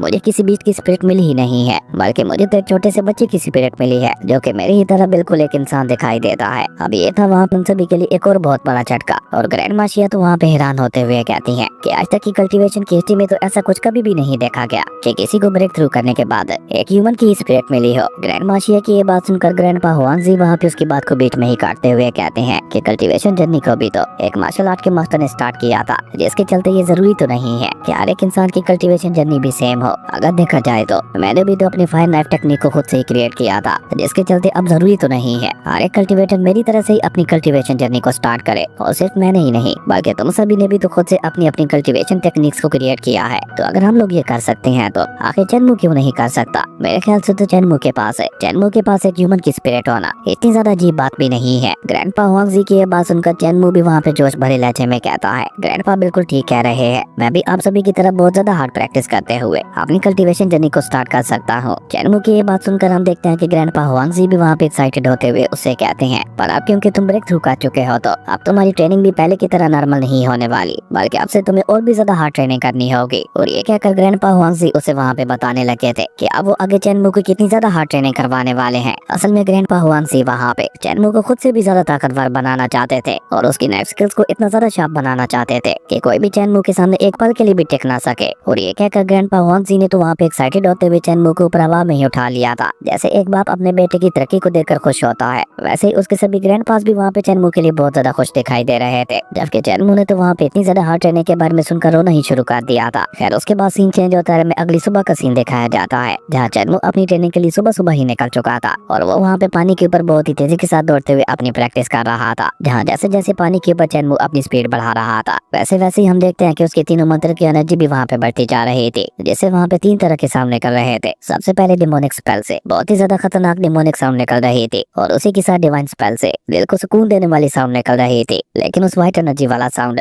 बिल्कुल ही अलग और मिस्टीरियस लग रहा था। लेकिन ये तीनों एनर्जीज मिलकर लगातार वहाँ पे चैनमू के पास को बढ़ाई जा रही थी, जिसका चैनमू की बॉडी के ऊपर भी काफी अच्छा असर पड़ रहा था। और दूर से बैठे हुए ग्रैंड माशिया और गाँव के मुखिया भी ये सब देख रहे थे। लेकिन ग्रैंड माशिया को वहाँ पे सबसे ज्यादा परेशान वो डिमोनिक एनर्जी ही कर रही थी, क्योंकि अगर चैनमू उस डिमोनिक एनर्जी का इस्तेमाल इसी तरह से करता रहता तो वो आगे चलकर उसकी बॉडी को नुकसान भी पहुंचा सकती थी। और यही बात वहाँ पे ग्रैंड माशिया को परेशान कर रही थी, जिसके चलते वो वहाँ पे गाँव के मुखिया से कहती है, अगर ये डिमोनिक एनर्जी चैनमू की बॉडी के ऊपर हावी हो जाती है तो ये ना सिर्फ उसकी डिवाइन हेगेमोनिक बॉडी को हट कर सकती है, बल्कि उसी के साथ साथ हो सकता है उसकी सोल के ऊपर कंट्रोल पाते हुए चैनमू को पूरी तरह से एक डीमन भी बना दे। और अगर हमें चैनमू को एक डीमन बनने से बचाना है तो चैनमू को इस डिमोनिक एनर्जी से लड़ने का कोई न कोई रास्ता ढूंढना ही होगा। और ये कहकर वो गाँव के मुखिया से कहती है, और जहाँ तक मेरा अंदाजा है आपने जरूर से इस बारे में कुछ न कुछ सोच लिया होगा। अब ग्रैंड माशिया की ये बात सुनकर गाँव के मुखिया भी वहाँ पे सीरियस होते हुए उससे कहते हैं कि मैं तो बहुत ज्यादा बुरा हो चुका हूँ, जिसके चलते मैं चैनमू की कोई भी मदद नहीं कर सकता। लेकिन हाँ, मैं एक ऐसे इंसान को जरूर जानता हूँ जो कि चैनमू की मदद कर सकता है। खैर उसके बाद सीन चेंज होता है, हमें रात का सीन दिखाया जाता है, जहाँ चैनमू मजे से अपने कमरे में सो रहा था कि तभी अचानक से वहाँ पे ठंडी हवा चलने की वजह से उसकी आंख वहाँ पे खुल जाती है। और अचानक से चैनमू वहाँ पे बढ़ाते हुए उठ गया था और उसकी पूरी बॉडी वहाँ पे पसीने से भीगी हुई थी। लेकिन जब वो अपने आसपास देखता है तो ग्रैंडपा ब्लाइंड वहाँ पे उसके पास ही बैठे हुए थे, जिन्हें देखकर चैनमू को भी वहाँ पे शांति मिलती है। तभी ग्रैंडपा ब्लाइंड भी उसे वहाँ पे तसल्ली देते हुए कहते हैं कि घबराओ मत, जब से तुम उस एंशिएंट रूम से वापस लौटे हो तब से हर रात तुम्हें कोई न कोई डरावना सपना आता है, इसलिए तुम ज्यादा घबराओ मत। और मुझे बताओ कि तुम अपने सपने में क्या देखते हो, तुम्हें क्या क्या विजन्स दिखाई देते हैं जिन्हें देखकर तुम इतने ज्यादा डरे हुए लग रहे हो। अपने ग्रैंडपा की ये बात सुनकर चैनमू उन्हें वहाँ पे जवाब देते हुए कहता है कि मैंने सपने में मौत को देखा था, जिसने न सिर्फ डीमंस और गॉड्स को खत्म कर दिया था, बल्कि चारों तरफ लाशों का ढेर लगाते हुए हमारी इस दुनिया तक को ही तबाह कर दिया था, जो कि बहुत ही ज्यादा डरावना और खतरनाक था। हालांकि मैं जानता हूँ कि ये बस एक सपना था, लेकिन फिर भी न जाने क्यों मुझे ये सब एक हकीकत की तरह ही लग रहा था। मुझे डर है कि कहीं ये सब सच ही ना हो जाए। चैनमू की ये बात सुनकर हम देखते हैं कि ब्लाइंड ग्रैंडपा वहाँ पे उससे कहते हैं कि मैं तुम्हारी परेशानी को समझ सकता हूँ। वाकई गॉड्स और डीमंस के बीच में बहुत ही ज्यादा भयानक जंग होती है, जिसके बारे में सोचकर ही बड़े से बड़ा कल्टीवेटर डर जाता है। तो तुम्हारा डरना तो बहुत ही आम बात है, पर क्या तुम अपने इस डर को हमेशा हमेशा के लिए खत्म करना चाहते हो? अपने ग्रैंडपा की ये बात सुनकर चैनमू जल्दी से वहाँ पे उन्हें जवाब देते हुए कहता है कि हाँ, मैं अपने इस डर को हमेशा हमेशा के लिए खत्म करना चाहता हूँ, क्योंकि मैं आगे चलकर एक महान वॉरियर बनना चाहता हूँ। और एक वॉरियर का इस तरह से डर जाना बिल्कुल भी अच्छी बात नहीं होती। चैनमू की ये बात सुनकर हम देखते हैं कि ब्लाइंड ग्रैंडपा भी वहाँ पे उससे काफी ज्यादा इंप्रेस हो जाते हैं। और अचानक से ही वो वहाँ पे अपनी जगह पे खड़े होते हुए चैनमू से कहते हैं, तो आज मैं तुम्हें एक ऐसी टेक्निक सिखाने वाला हूँ जिसका इस्तेमाल करते हुए तुम्हें स्पिरिचुअल एनर्जी की भी जरूरत नहीं पड़ेगी, और तुम इसकी मदद से बहुत ही आसानी के साथ अपने दिल में छुपे हुए डर को भी बाहर निकाल पाओगे। और ये कहकर वो चैनमू को लेकर सीधा वहाँ पे स्टोन स्टैचू के पास आ जाते हैं, जो कि रात के अंधेरे में सूरज की तरह चमक रहा था। और स्टोन स्टैचू के सामने आने के बाद ब्लाइंड ग्रैंडपा वहाँ पे चैनमू से सवाल करते हुए पूछते हैं, ये बात तो तुम जानते ही हो, ये स्टोन स्टैचू यहाँ पे डार्क एनर्जी को रेसिस्ट कर रहा है, लेकिन क्या तुम मुझे बता सकते हो कि सबके पीछे की वजह क्या है, कि वो डार्क एनर्जी इस स्टोन स्टैचू के पास आने से डरती है? जिस पे चैनमू अपने ब्लाइंड ग्रैंडपा को जवाब देते हुए कहता है कि इसकी सबसे बड़ी वजह इस स्टोन स्टैचू से निकलने वाली है गोल्डन एनर्जी, जिससे वो इवल स्पिरिट्स और डार्क एनर्जी डरती है, इसलिए वो यहाँ पे इसके आसपास भी नहीं आती। चैनमू की ये बात सुनकर ब्लाइंड ग्रैंडपा वहाँ पे उससे कहते हैं कि ये बिल्कुल भी सच नहीं है, ये तो बस एक कहानी की तरह है जिसे तुम्हें बचपन में सुनाया गया था और तुमने उसे ही हकीकत मान लिया। और वैसे भी अगर तुमने कभी गौर से स्टोन स्टैचू को देखा हो तो ये हमेशा तो ग्लो नहीं करता रहता। खैर वो सब छोड़ो और मुझे ये बताओ, जब तुम ग्रैंडपा के साथ ड्राइंग बनाना सीख रहे थे तब उनकी ड्राइंग और तुम्हारी ड्राइंग में क्या अंतर था? उनकी ड्राइंग तो उस पेपर से होते हुए बाहर भी आ जाती है, जिसे हम टच भी कर सकते हैं, लेकिन तुम्हारी ड्राइंग के साथ ऐसा कुछ भी नहीं हो रहा था। क्या तुम मुझे बता सकते हो कि तुम्हारी ड्राइंग के साथ ऐसा क्यों हो रहा था? जिस पे चैनमू उन्हें वहाँ पे जवाब देते हुए कहता है, शायद हम दोनों की ड्राइंग बनाने का तरीका अलग अलग था। अब चैनमू की ये बात सुनकर ब्लाइंड ग्रैंडपा उसे वहाँ पे जवाब देते हुए कहते हैं, यही अंतर होता है एक आम इंसान और एक इमॉर्टल के बीच में, और इस सब के पीछे बड़ी वजह होती है हमारा नजरिया, यानी हमारा एटीट्यूड,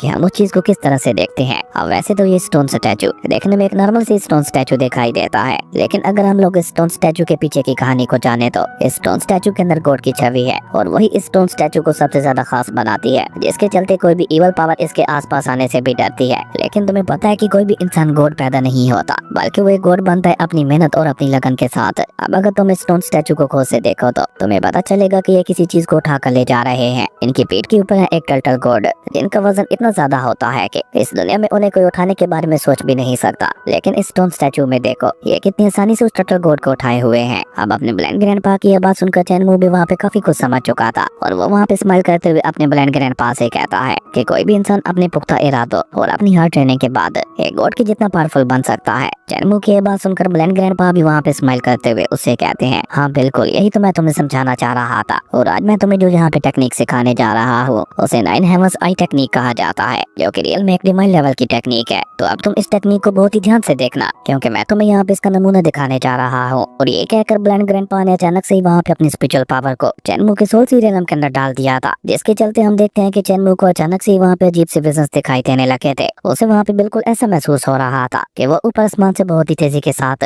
सीधा नीचे की तरफ गिर रहा है, जिसके चलते चैनमू को अपने मन ही मन में काफी ज्यादा डर भी लगने लगा था। लेकिन जब चैनमू वहाँ पे नीचे की तरफ गौर से देखता है तो उसे वहाँ पे 2 बड़े बड़े होल दिखाई देते हैं, जिन्हें स्काई आइज कहा जाता था। और यही था 9 हेवंस आई का फर्स्ट स्टेप। और जैसे ही चैनमू वहाँ पे उन दोनों होल्स को पार करते हुए नीचे पहुँचता है तो वहाँ पे ऊपर आसमान में एक डिवाइन फॉर्मेशन एक्टिवेट हो जाती है, जिससे वहाँ पे बहुत ही ज्यादा पावरफुल गोल्डन ऑरा निकल रहा था, जिसके चलते हम देखते हैं कि रियल में भी चैनमू की आंखें वहाँ पे गोल्डन लाइट के साथ चमकने लगी थी, जो देखकर ब्लाइंड ग्रैंडपा को वहाँ पे एहसास हो चुका था कि चैनमू स्काई डिवाइन फॉर्मेशन तक पहुँच चुका है। इसलिए ब्लाइंड ग्रैंडपा वहाँ पे अपनी बात आगे बढ़ाते हुए चैनमू से कहते हैं कि तुम्हें अपनी आंखों के सामने जो ये फॉर्मेशन दिखाई दे रही है, यही है 9 हेवंस आई टेक्निक का फर्स्ट स्टेप। अगर तुम यहाँ पे इस टेक्निक को पूरी तरह से मास्टर करना चाहते हो तो उसके लिए सबसे पहले तुम्हें इस फॉर्मेशन के पैटर्न्स को समझना होगा। इस फॉर्मेशन के टोटल 36 पैटर्न्स है, जिन्हें आपस में कंबाइन करते हुए इस फॉर्मेशन को बनाया गया है। और ये कहकर ब्लाइंड ग्रैंडपा वहाँ पे चैनमू से कहते हैं, मुझे उम्मीद है अब तक तुमने सभी पैटर्न्स को याद कर लिया होगा, तो अब तुम यहाँ पे इसी फॉर्मेशन का इस्तेमाल करते हुए अपने मन ही मन में स्टोन स्टैचू के गॉड को देखने की कोशिश करो। अपने ब्लाइंड ग्रैंडपा की बात मानते हुए जब चैनमू वहाँ पे ऐसा करता है तो अचानक से स्टोन स्टैचू के आसपास का पूरा माहौल वहाँ पे चेंज हो चुका था, क्योंकि चैनमू अब वहाँ पे बहुत ही आसानी के साथ उस स्टोन स्टैचू वाले स्पिरिचुअल गॉड को देख पा रहा था, जो कि साइज में इतना ज्यादा बड़ा था कि सीधा वहाँ पे ऊपर आसमान तक जा रहा था। और उसी के साथ साथ वो स्पिरिट टर्टल भी उसके साथ मौजूद था, जिससे वहाँ पे बहुत ही ज्यादा खतरनाक ऑरा निकल रहा था, जो कि गॉड के जायंट रूप को वहाँ पे और भी ज्यादा पावरफुल बना रहा था। जो देखकर तो बेचारे चैनमू का मुंह ही वहाँ पे खुला का खुला रह गया था और वो वहाँ पे अपनी नजरें फेरने ही वाला था कि तभी अचानक से उसे अपने कानों में अपने ब्लाइंड ग्रैंडपा की आवाज सुनाई देती है, जो कि वहाँ पे चिल्लाते हुए चैनमू को अपनी नजरें फेरने से मना कर रहे थे। लेकिन बेचारे चैनमू के लिए तो वहाँ पे इस तरह से लगातार उस गॉड की आंखों में देखना मुश्किल होता जा रहा था, क्योंकि उस गॉड की पावर लगातार वहाँ पे बढ़ती ही चली जा रही थी, जिसका सीधा सीधा असर वहाँ पे चैनमू के सोल के ऊपर हो रहा था। उसके सोल के ऊपर वहाँ पे इतना ज्यादा पावरफुल और प्रेशर पड़ रहा था कि चैनमू को वहाँ पे बिल्कुल ऐसा लग रहा था कि जैसे कोई जबरदस्ती उसकी बॉडी से उसकी सोल को बाहर खींच रहा है। और इसी बीच हम देखते हैं कि स्टोन स्टैचू वाले गॉड भी अब वहाँ पे अपनी रियल फॉर्म में आ चुके थे, जिसके चलते उनका स्पिरिचुअल और वहाँ पे और भी ज्यादा स्ट्रॉन्ग हो चुका था। और अब की बात जब चैनमू वहाँ पे सीधा उनकी आंखों में देखता है तो चैनमू को वहाँ पे ऐसा एहसास होता है कि गॉड उसे डायरेक्ट हेवन से देख रहे हैं, जो देखकर अचानक से चैनमू की बॉडी के अंदर बहुत ज्यादा हलचल मचना शुरू हो जाती है। और ये हलचल ही चैनमू को अंदर से कमजोर बना रही थी, जिसके चलते अब चैनमू वहाँ पे अपने घुटनों पे आ चुका था। लेकिन उसके ब्लाइंड ग्रैंडपा उसे वहाँ पे रोकते हुए कहते हैं, नहीं नहीं, ऐसा मत करो,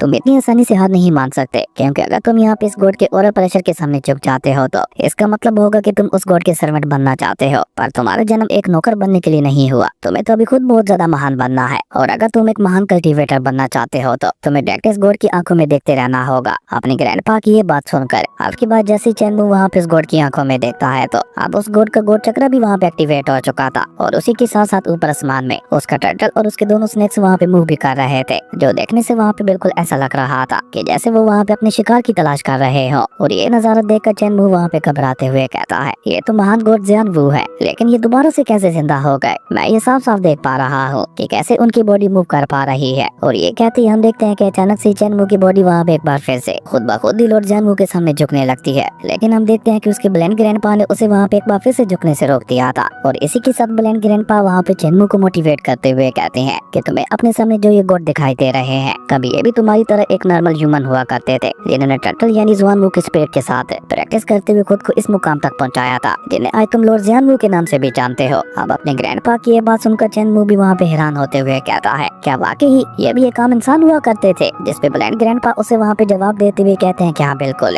और ये अपनी मेहनत और लगन के साथ ये गॉड बने थे। हालांकि इनकी मौत तो हजारों साल पहले हो चुकी है, लेकिन क्योंकि ये गोड रियलम को अचीव कर चुके थे, तो इनकी स्पिरिट का एक हिस्सा अभी तक भी स्टोन स्टैचू के अंदर मौजूद है, जो कि यहाँ पे इवल पावर्स को रोकने में मदद करता है। अपने ब्लाइंड ग्रैंडपा की ये सारी बातें सुनकर हम देखते हैं कि चेनमू की बॉडी के अंदर एक नया जोश आने लगा था, जो देखकर ब्लाइंड ग्रैंडपा वहाँ पे उससे सवाल करते हुए पूछते हैं, तो अब बताओ मुझे, क्या तुम अभी भी यहाँ पे अपनी हार मानते हुए अपने घुटनों पे आना चाहते हो? जिस पे चेनमू भी वहाँ पे जोश भरे लहजे में जवाब देते हुए कहता है, नहीं, मैं कभी भी अपनी हार नहीं मानूंगा। अगर लॉर्ड जियानवू एक आम इंसान से गॉड बन सकते हैं, तो फिर भला मैं क्यों नहीं बन सकता? लेकिन चेनमू वहाँ पे ये सब बोल तो रहा था, लेकिन वहाँ पे उसकी बॉडी के अंदर उस गॉड ऑरा को रिसिस्ट करने की बिल्कुल भी ताकत नहीं बची थी, जो देखकर ब्लाइंड ग्रैंडपा भी वहाँ पे उसकी कंडीशन को समझते हुए उससे कहते हैं कि तुम भला स्टोन स्टैचू से इतना ज्यादा घबरा क्यों रहे हो? जब तुम एक छोटे बच्चे हुआ करते थे, तुम हमेशा इन स्टोन स्टैचूज के ऊपर चढ़ के ही अपना खाना खाया करते थे, और मुझे पक्का यकीन है कि अभी भी स्टोन स्टैचू तुम्हें खा नहीं जाएगा। तुम्हारी बस उम्र बढ़ी है। वैसे तो तुम सेम ही इंसान हो, लेकिन चेनमू का सर तो अभी तक भी वहाँ पे उसी तरह से झुका हुआ था, जो देखकर ब्लाइंड ग्रैंडपा वहाँ पे उससे कहते हैं, देखो बच्चे, आज अगर तुम यहाँ पे अपनी हार मानते हुए डर जाते हो, तो फ्यूचर में तुम भले जितना मर्जी खुद को स्ट्रॉन्ग बना लो, लेकिन तुम्हारे दिल से ये डर कभी भी नहीं जाएगा और हमेशा तुम्हें पीछे हटने के लिए मजबूर करता रहेगा। और आज अगर तुम अपने स्तर पे काबू पा लेते हो, तो मुझे पक्का यकीन है कि तुम भी फ्यूचर में लॉर्ड जियानवू की तरह बहुत ज्यादा महान बनोगे। और तुमने यान किंगडम के उस कल्टीवेटर के बारे में तो सुन ही रखा होगा, जो कि अब गॉड बनने के रास्ते पे निकल चुका है। जानते हो उसने जाने से पहले अपने डिसेबल से क्या बोला था, कि अगर आप अपनी लाइफ में बड़े रिस्क नहीं ले सकते, तो आप कभी भी महान नहीं बन सकते। तो अब बाकी का सारा फैसला तुम्हारे ऊपर है कि तुम्हें महान बनना है या बस एक नॉर्मल इंसान बन के ही रहना है। और एक आम इंसान क्या करता है, वो बस गॉड को अपने दिल में बसा कर ये प्रे करता रहता है कि उसके साथ कुछ अच्छा हो जाए, लेकिन वो ये जानने की कभी भी कोशिश नहीं करता कि आखिर ये गॉड क्या चाहते हैं। असल में गॉड भी अपने बंदे से यही चाहते हैं, वो उसे दिल में बसाते हुए इतनी ज्यादा हार्ड ट्रेनिंग करे कि वो अपनी लिमिट्स को खुद से पुश करे और आसमान की नई बुलंदियों को छुए। मेरी एक बात हमेशा याद रखना, हर एक वो पर्सन जो कि तुम्हें अपने सामने झुकाने की कोशिश करे, फिर चाहे वो इंसान हो, डीमन हो या गॉड हो, उसे खत्म करते हुए तुम्हें आगे बढ़ना होगा। और ये कहकर डेमो के लिए ब्लाइंड ग्रैंडपा ने वहाँ पे उस स्टोन स्टैचू के ऊपर अटैक करते हुए उसे वहाँ पे थोड़ा सा तोड़ दिया था। हम देखते हैं कि ब्लाइंड ग्रैंडपा की हर एक बात का चेनमू के दिल के ऊपर काफी ज्यादा गहरा असर पड़ रहा था। उसे वहाँ पे धीरे धीरे समझ आ रहा था कि आखिर उसके ग्रैंडपा उसे वहाँ पे क्या समझाना चाह रहे हैं। जबकि ब्लाइंड ग्रैंडपा वहाँ पे अपनी बात आगे बढ़ाते हुए कहते हैं, क्या तुम जानते हो कि ये स्टोन स्टैचू यहाँ पे कैसे आया था? तो इस डिसेबल विलेज की शुरुआत सबसे पहले गाँव के मुखिया ने की थी। उसके बाद उनकी मुलाकात एक एक करके हम सभी के साथ हुई और धीरे धीरे हमें डाशु कॉन्टिनेंट की उन खतरनाक इवल पावर्स के बारे में पता चला, जिनसे अपनी रक्षा करने के लिए ही हम इस गॉड स्टैचू को लेकर यहाँ पे आए थे। हम अगर तुम इस सारे वाक्य को गौर से देखो, तो ये अपने आप में एक बहुत बड़ी बात है कि हमने गॉड को यहाँ पे अपनी रक्षा के लिए लगा रखा है। हालांकि हम इनकी दिल से बहुत ही ज्यादा रिस्पेक्ट करते हैं, लेकिन मुझे नहीं याद कि हम से कभी भी कोई भी इनके सामने झुका हो। तुम जानते हो कौन सी चीज हमें सबसे ज्यादा स्ट्रॉन्ग बनाती है? वो है हमारा बिलीव। अगर हम अपने ऊपर यकीन करें कि हम खुद ही एक गॉड हैं, हम अपने रास्ते में आने वाली हर एक मुसीबत का मुकाबला कर सकते हैं। लेकिन अगर तुम अपने ऊपर यकीन नहीं दिखाओगे, तो गॉड भी तुम्हारी मदद नहीं कर पाएंगे। यही है कल्टीवेशन जर्नी की हकीकत।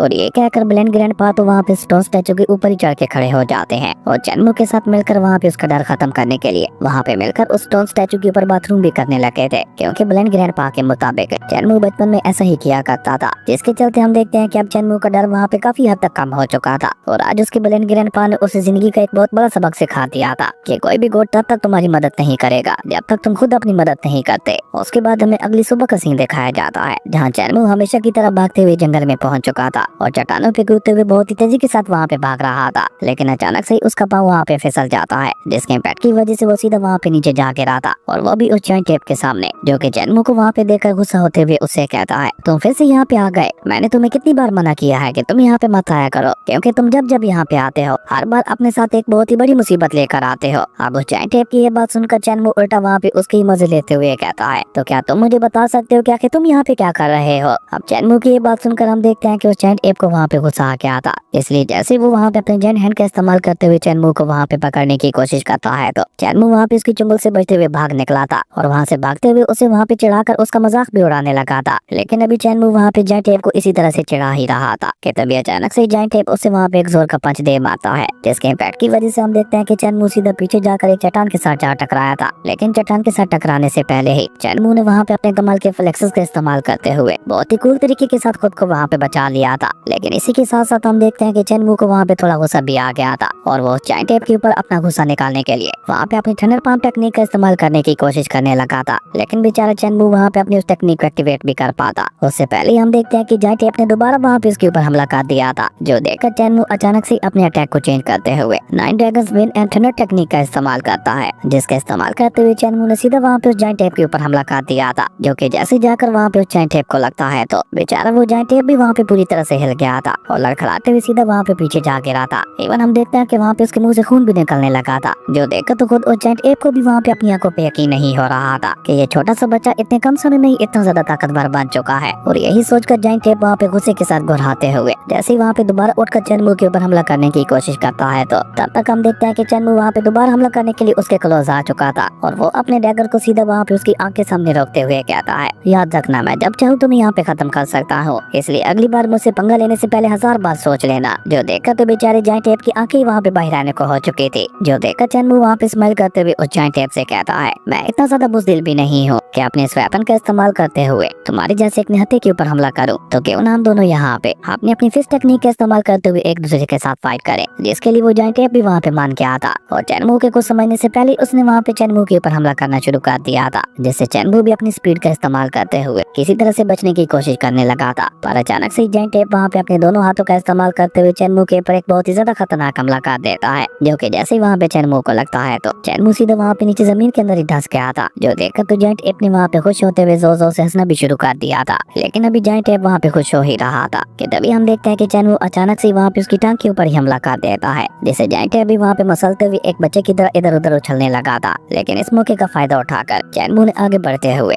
जाइंट एप के फेस के ऊपर पंचेस की बरसात करना शुरू कर दी थी। वो वहाँ पे जाइंट एप को संभालने का एक भी मौका नहीं दे रहा था और इसी तरह देखते ही देखते वो दोनों वहाँ पे काफी देर तक फाइट करते रहते हैं। जहाँ कमाल की बात तो ये थी कि चेनमू जाइंट एप के न सिर्फ फारे हमले को बर्दाश्त कर रहा था बल्कि उसे वहाँ पे बराबरी की टक्कर भी दे रहा था। इसलिए इस फाइट के बाद हम देखते हैं कि चेनमू का पूरा चेहरा ही वहाँ पे सूज चुका था और चेनमू को वहाँ पे थकते हुए देखकर वो जाइंट एप भी वहाँ पे रुक गया था। लेकिन अचानक से वो वहाँ पे एक पेड़ को उखाड़ कर उसके सारे फल वहाँ पे चेनमू के सामने रखते हुए कहता है कि तुम जल्दी जल्दी इन फ्रूट्स को खाकर अपनी ताकत को और भी ज्यादा बढ़ा सकते हो, जिसके बाद हम दोनों एक बार फिर से फाइट करेंगे। असल में जाइंट एप को भी वहाँ पे चेनमू के साथ फाइट करते हुए बहुत ज्यादा मजा आ रहा था। अब ये देखकर चेनमू भी जल्दी से वहाँ पे उन फ्रूट्स को खाने लगा था, जिन्हें जल्दी जल्दी खाकर वो वहाँ पे अपनी पावर को रिकवर करते हुए जाइंट एप से कहता है, ओके आ जाओ मैं रेडी हूँ। लेकिन जाइंट एप भी वहाँ पे अपनी जगह पे बैठकर उन फ्रूट्स को खाते हुए उसे कहता है, नहीं अब मेरा और ज्यादा मूड नहीं है, बाकी की फाइट हम कल करेंगे। सेबल गांव का सीन दिखाया जाता है जहाँ पे अब रात हो चुकी थी और रात होते ही चेनमू अपने ब्लेंड ग्रैंडपा के साथ लॉर्ड ज़ुआनवू के स्टोन स्टैचू के ऊपर ही आगे खड़ा हो गया था और वहाँ पे अपने डर को अपने दिल से बाहर निकालने के लिए ब्लेंड ग्रैंडपा के साथ जोर जोर से हंसने भी लगा था। और इसी तरह वहाँ पे हंसी मजाक करते हुए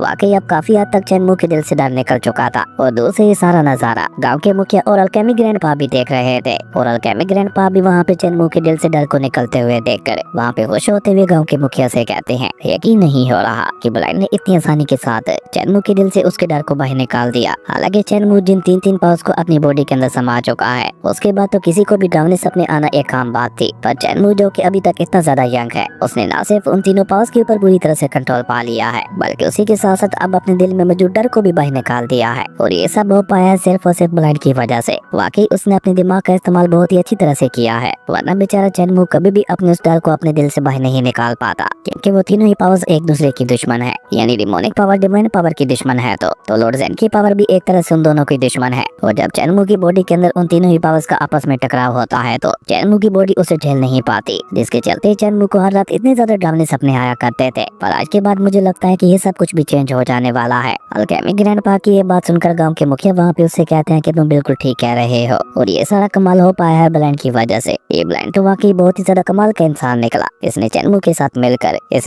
साथ मिलकर लॉर्ड ज़ुआनवू के स्टोन स्टैचू के ऊपर बाथरूम करते हुए चेनमू के दिल के अंदर मौजूद सारे डर को बाहर निकाल दिया। और जहाँ तक मेरा अंदाजा है अब उसे किसी भी चीज का डर नहीं है और इसी वजह से अब चेनमू अच्छे से अपनी ट्रेनिंग को आगे बढ़ा पा रहा है। और ऊपर से अब चेनमू वहाँ पे 9 हेमन डिवाइन आइस टेक्निक को भी सीख चुका था, जिसके चलते अब चेनमू का विजन बहुत ही ज्यादा बढ़ चुका था। यानी वो अपने ब्लेंड ग्रैंडपा की तरह अपनी आंखें बंद करके भी सब कुछ देख सकता था। और इसी तरह चेनमू वहाँ पे लॉर्ड ज़ुआनवू के स्टोन स्टैचू के सामने अपनी बैम्बू स्टिक के साथ प्रैक्टिस करने लगा था, जो कि वहाँ पे ये दर्शा रहा था कि वाकई अब चेनमू के दिल से डर पूरी तरह से निकल चुका था। और ये सब देखकर गांव के मुखिया भी वहाँ पे स्माइल करते हुए कहते हैं कि भले ही चेनमू 9 हेमस डिवाइन आई टेक्निक को सीख चुका है, लेकिन अभी तक भी वो इस टेक्निक को पूरी तरह से मास्टर नहीं कर पाया, जिसे मास्टर करने के लिए चेनमू को ब्लेंड की ही तरह बहुत ज्यादा हार्ड प्रैक्टिस करनी होगी। और इसी के साथ गाँव के मुखिया वहाँ पे ब्लेंड ग्रैंडपा की तारीफ करते हुए कहते हैं, अपनी इसी 9 हेमस डिवाइन आई टेक्निक के चलते ब्लेंड कभी एक बहुत ही ज्यादा पावरफुल वॉरियर हुआ करता था और वेपन के नाम पर उसके पास एक स्पीयर हुआ करता था। और उस समय ब्लेंड अपने स्पीयर को इतनी तेजी के साथ घुमाता था कि कोई पावर से पावरफुल मास्टर भी उसका मुकाबला नहीं कर पाता था। लेकिन कमाल की बात तो ये थी, सभी लोगों को लगता था कि ब्लाइंड के पास मौजूद स्पीयर में कोई खास बात है, लेकिन असल पावर तो ब्लाइंड की आंखों में थी, जिसका इस्तेमाल करते हुए वो अपने विजन को बहुत ही क्लियरली देख पाता था और अपने दुश्मन की कमजोरी को ढूंढते हुए उसे बहुत ही आसानी के साथ हरा दिया करता था। और भले ही अब ब्लाइंड की आंखें जा चुकी हैं, और उसके बावजूद भी उसका विजन इतना ज्यादा पावरफुल है कि वो हर एक मूव के फ्लो को महसूस कर पाता है,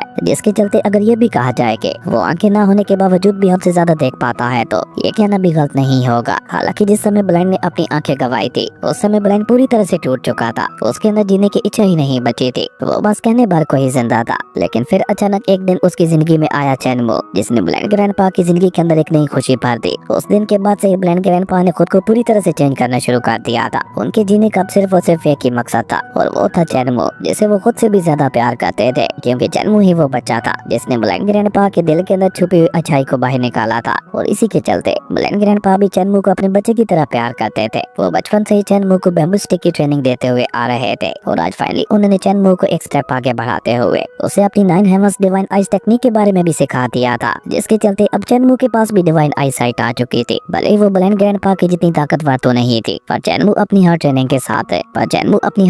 साथ अपनी इस टेक्निक को ब्लाइंड ग्रैंडपा से भी ज्यादा हाई लेवल पे पहुंचा सकता था। और यही तो ब्लाइंड ग्रैंडपा का सपना था, क्योंकि ये काम टेक्निक नहीं थी, बल्कि ये गोड लेवल टेक्निक थी, जिसका इस्तेमाल ज्यादातर गोड ही किया करते थे। और क्योंकि चेनमू के पास अभी तक उसकी आंखें भी मौजूद थी, तो वो वाकई अपनी इस डिवाइन आई साइट टेक्निक को गोड लेवल तक पहुंचा सकता था। असल में चेनमू के हर एक डिसेबल ग्रैंडपा का यही सपना था कि चेनमू उनके पास मौजूद हर एक खास स्किल को सीखते हुए उनसे भी ज्यादा बेहतर बन सके, जैसा कि एक बाप अपने बच्चे को हमेशा खुद से आगे बढ़ते हुए देखना चाहता है। और यही सेम चेनमू की सभी ग्रैंडपा भी चाहते थे, क्योंकि वो सभी तो डिसेबल हो चुके थे और उन सभी ने ऑलमोस्ट अपने जीने की उम्मीद ही छोड़ दी थी। पर उन सभी की जिंदगी में एक नई रोशनी लेकर आया था चेनमू, इसलिए अब वो सभी मिलकर चेनमू को अपनी अपनी खास टेक्निक सिखाते हुए एक गॉड से भी ज्यादा पावरफुल बनाना चाहते थे। यही था चेनमू के सभी ग्रैंडपास का सपना, पर उन सभी को सिर्फ एक ही बात का डर सताता था। चेनमू के सभी ग्रैंडपास के बाहरी दुनिया में बहुत ही ज्यादा दुश्मन थे, और क्योंकि चेनमू अपने सभी ग्रैंडपास के पाथ को ही फॉलो करते हुए आगे बढ़ रहा था, तो आगे चलकर उसके सभी ग्रैंडपास के दुश्मन भी चेनमू के दुश्मन बन जाने वाले थे। इसलिए वो सभी मिलकर चेनमू को इतना ज्यादा ताकतवर बनाना चाहते थे कि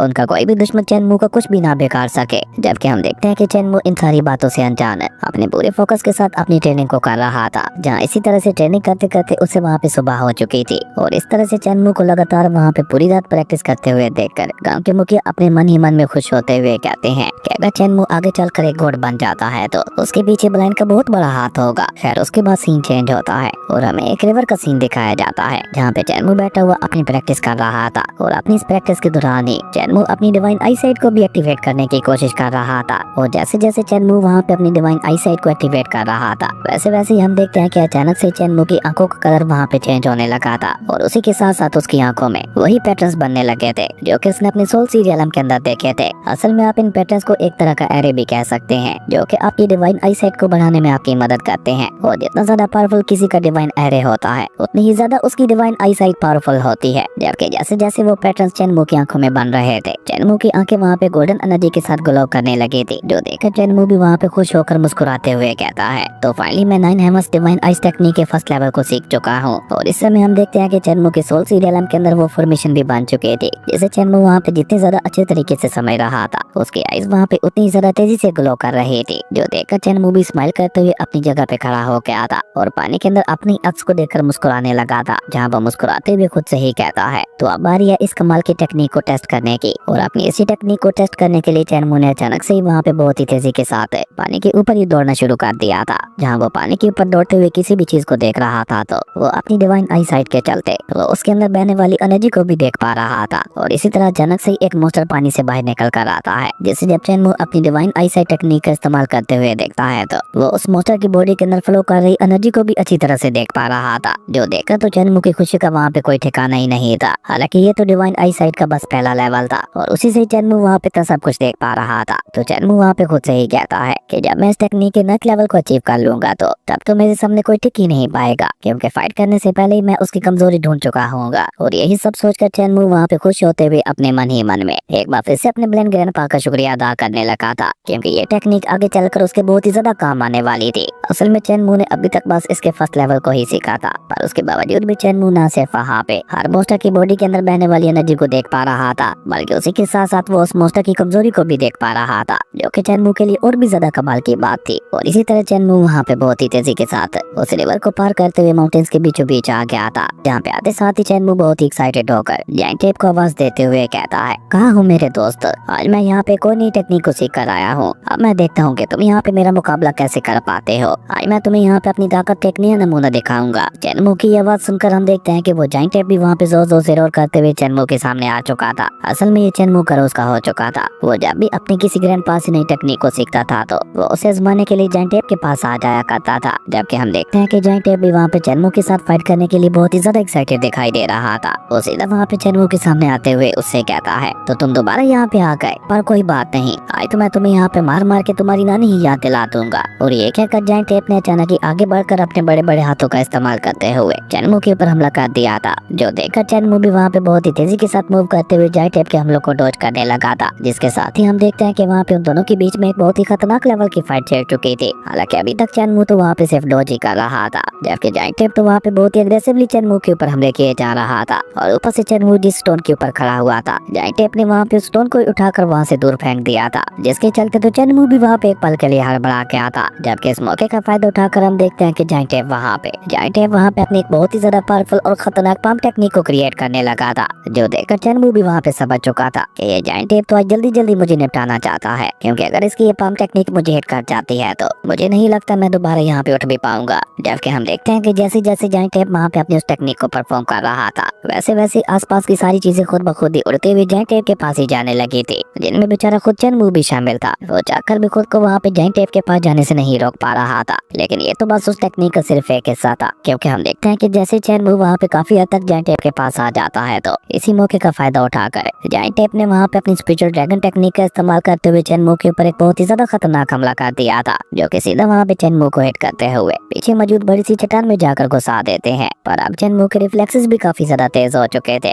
जिसके चलते हम देखते हैं कि चेनमू जल्दी से खुद को वहाँ पे संभालते हुए उस स्पिरिचुअल ड्रैगन टेक्निक से बचकर वहाँ से भागने लगा था। असल में ये टेक्निक चेनमू की ही टेक्निक थी, जिसे 9 dragons wind and thunder technique के नाम से जाना जाता था। और जब पहले दिन चेनमू जायंट एप के साथ फाइट कर रहा था तो वो जायंट एप का मुकाबला करने के लिए इन्हीं 9 ड्रैगन्स का इस्तेमाल कर रहा था, जिसके चलते जायंट एप को भी ये टेक्निक पसंद आ गई थी। और इसलिए जायंट एप के कहने पर चेनमू ने उसे भी अपनी इस टेक्निक को सिखा दिया था, जिसका इस्तेमाल करते हुए आज जायंट एप उसके ऊपर ही भारी पड़ रहा था। हालांकि चेनमू अभी तक खुद भी उस टेक्निक को सिर्फ उसके फर्स्ट लेवल के साथ ही इस्तेमाल कर सकता था, लेकिन ये जायंट एप तो यहाँ पे उस टेक्निक के थर्ड लेवल को इस्तेमाल कर रहा था, वो भी बस चेनमू की सिर्फ एक बार ही बताने पर, जो कि बेचारे खुद चेनमू के लिए भी बहुत ज्यादा हैरानगी की बात थी। वो वहाँ पे हैरान होते हुए अपने मन में कहता है, कहीं इसे मैंने ये टेक्निक सिखाकर अपने ही पैरों के ऊपर कुल्हाड़ी तो नहीं मार दी। इससे तो बस मैंने एक बार ही इस टेक्निक के बारे में बताया था, पर उसके बावजूद भी ये यहाँ पर इस टेक्निक को मुझसे भी ज्यादा बेहतर तरीके के साथ इस्तेमाल कर रहा है। और इसी वजह से आज वो जायंट एप वहाँ पे काफी हद तक चेनमू के ऊपर भारी भी पड़ रहा था। और तभी हम देखते हैं कि इसी मौके का फायदा उठाकर जायंट एप ने वहाँ पे अपने बड़े बड़े हाथों का इस्तेमाल करते हुए सीधा वहाँ पे चेनमू के ऊपर ही हमला कर दिया था, जिसे चेनमू भी वहाँ पे डायरेक्ट अपने हाथों का इस्तेमाल करते हुए रोकने की कोशिश कर रहा था। यहाँ पे अगर देखा जाए तो चेनमू की ताकत भी काफी ज्यादा बढ़ चुकी थी। वो वहाँ पे अपनी से फिजिकल स्ट्रेंथ का इस्तेमाल करते हुए उस जायंट एप के अटैक को भी रोक पा रहा था, जो कि अपने आप में एक बहुत बड़ी बात थी। लेकिन इसी के साथ हम देखते हैं कि अब धीरे धीरे चेनमू को भी उस जायंट एप के ऊपर गुस्सा आने लगा था, क्योंकि अब तक जायंट एप ने वहाँ पे चेनमू की काफी ज्यादा धुलाई कर दी थी और अब बारी थी चेनमू की। इसलिए चेनमू वहाँ पे अपनी डिवाइन आई साइट टेक्निक का ही इस्तेमाल करने का डिसाइड करता है। और जैसे ही चेनमू वहाँ पे अपनी डिवाइन आई साइट को एक्टिवेट करता है तो वो बहुत ही आसानी के साथ उस जायंट एप की बॉडी के अंदर फ्लो कर रही एनर्जी को भी देख पा रहा था। और सिर्फ इतना ही नहीं, चेनमू तो उसकी वेसल्स और मरीनेस तक को भी देख पा रहा था, जिन्हें देखते हुए चेनमू वहाँ पे उस जायंट एप की कोई कमजोरी ढूंढने लगा था, ताकि चेनमू वहाँ पे उसी कमजोरी का फायदा उठाकर उस जायंट एप की धुलाई कर सके। लेकिन अभी चेनमू वहाँ पे ये सब देख ही रहा था कि तभी हम देखते हैं कि अचानक से उस जायंट एप बीस्ट ने वहाँ पे अपने अटैक की पावर को और भी ज्यादा बढ़ा दिया था, जिससे बचते हुए चेनमू भी वहाँ पे जंप करता हुआ उस जायंट एप से पीछे हो गया था। जबकि वो जायंट एप तो अभी तक भी लगातार वहाँ पे बहुत ही गुस्से के साथ चेनमू के ऊपर हमला किया ही जा रहा था, लेकिन चेनमू भी वहाँ पे उसके हर एक अटैक को डॉज करते हुए उसकी बॉडी के कमजोर हिस्से को ढूंढने की कोशिश कर रहा था। जहाँ इसी तरह उस जायंट एप की बॉडी को चेक करते हुए चेनमू को वहाँ पे एहसास होता है कि ये जायंट एप अपने हर एक अटैक के साथ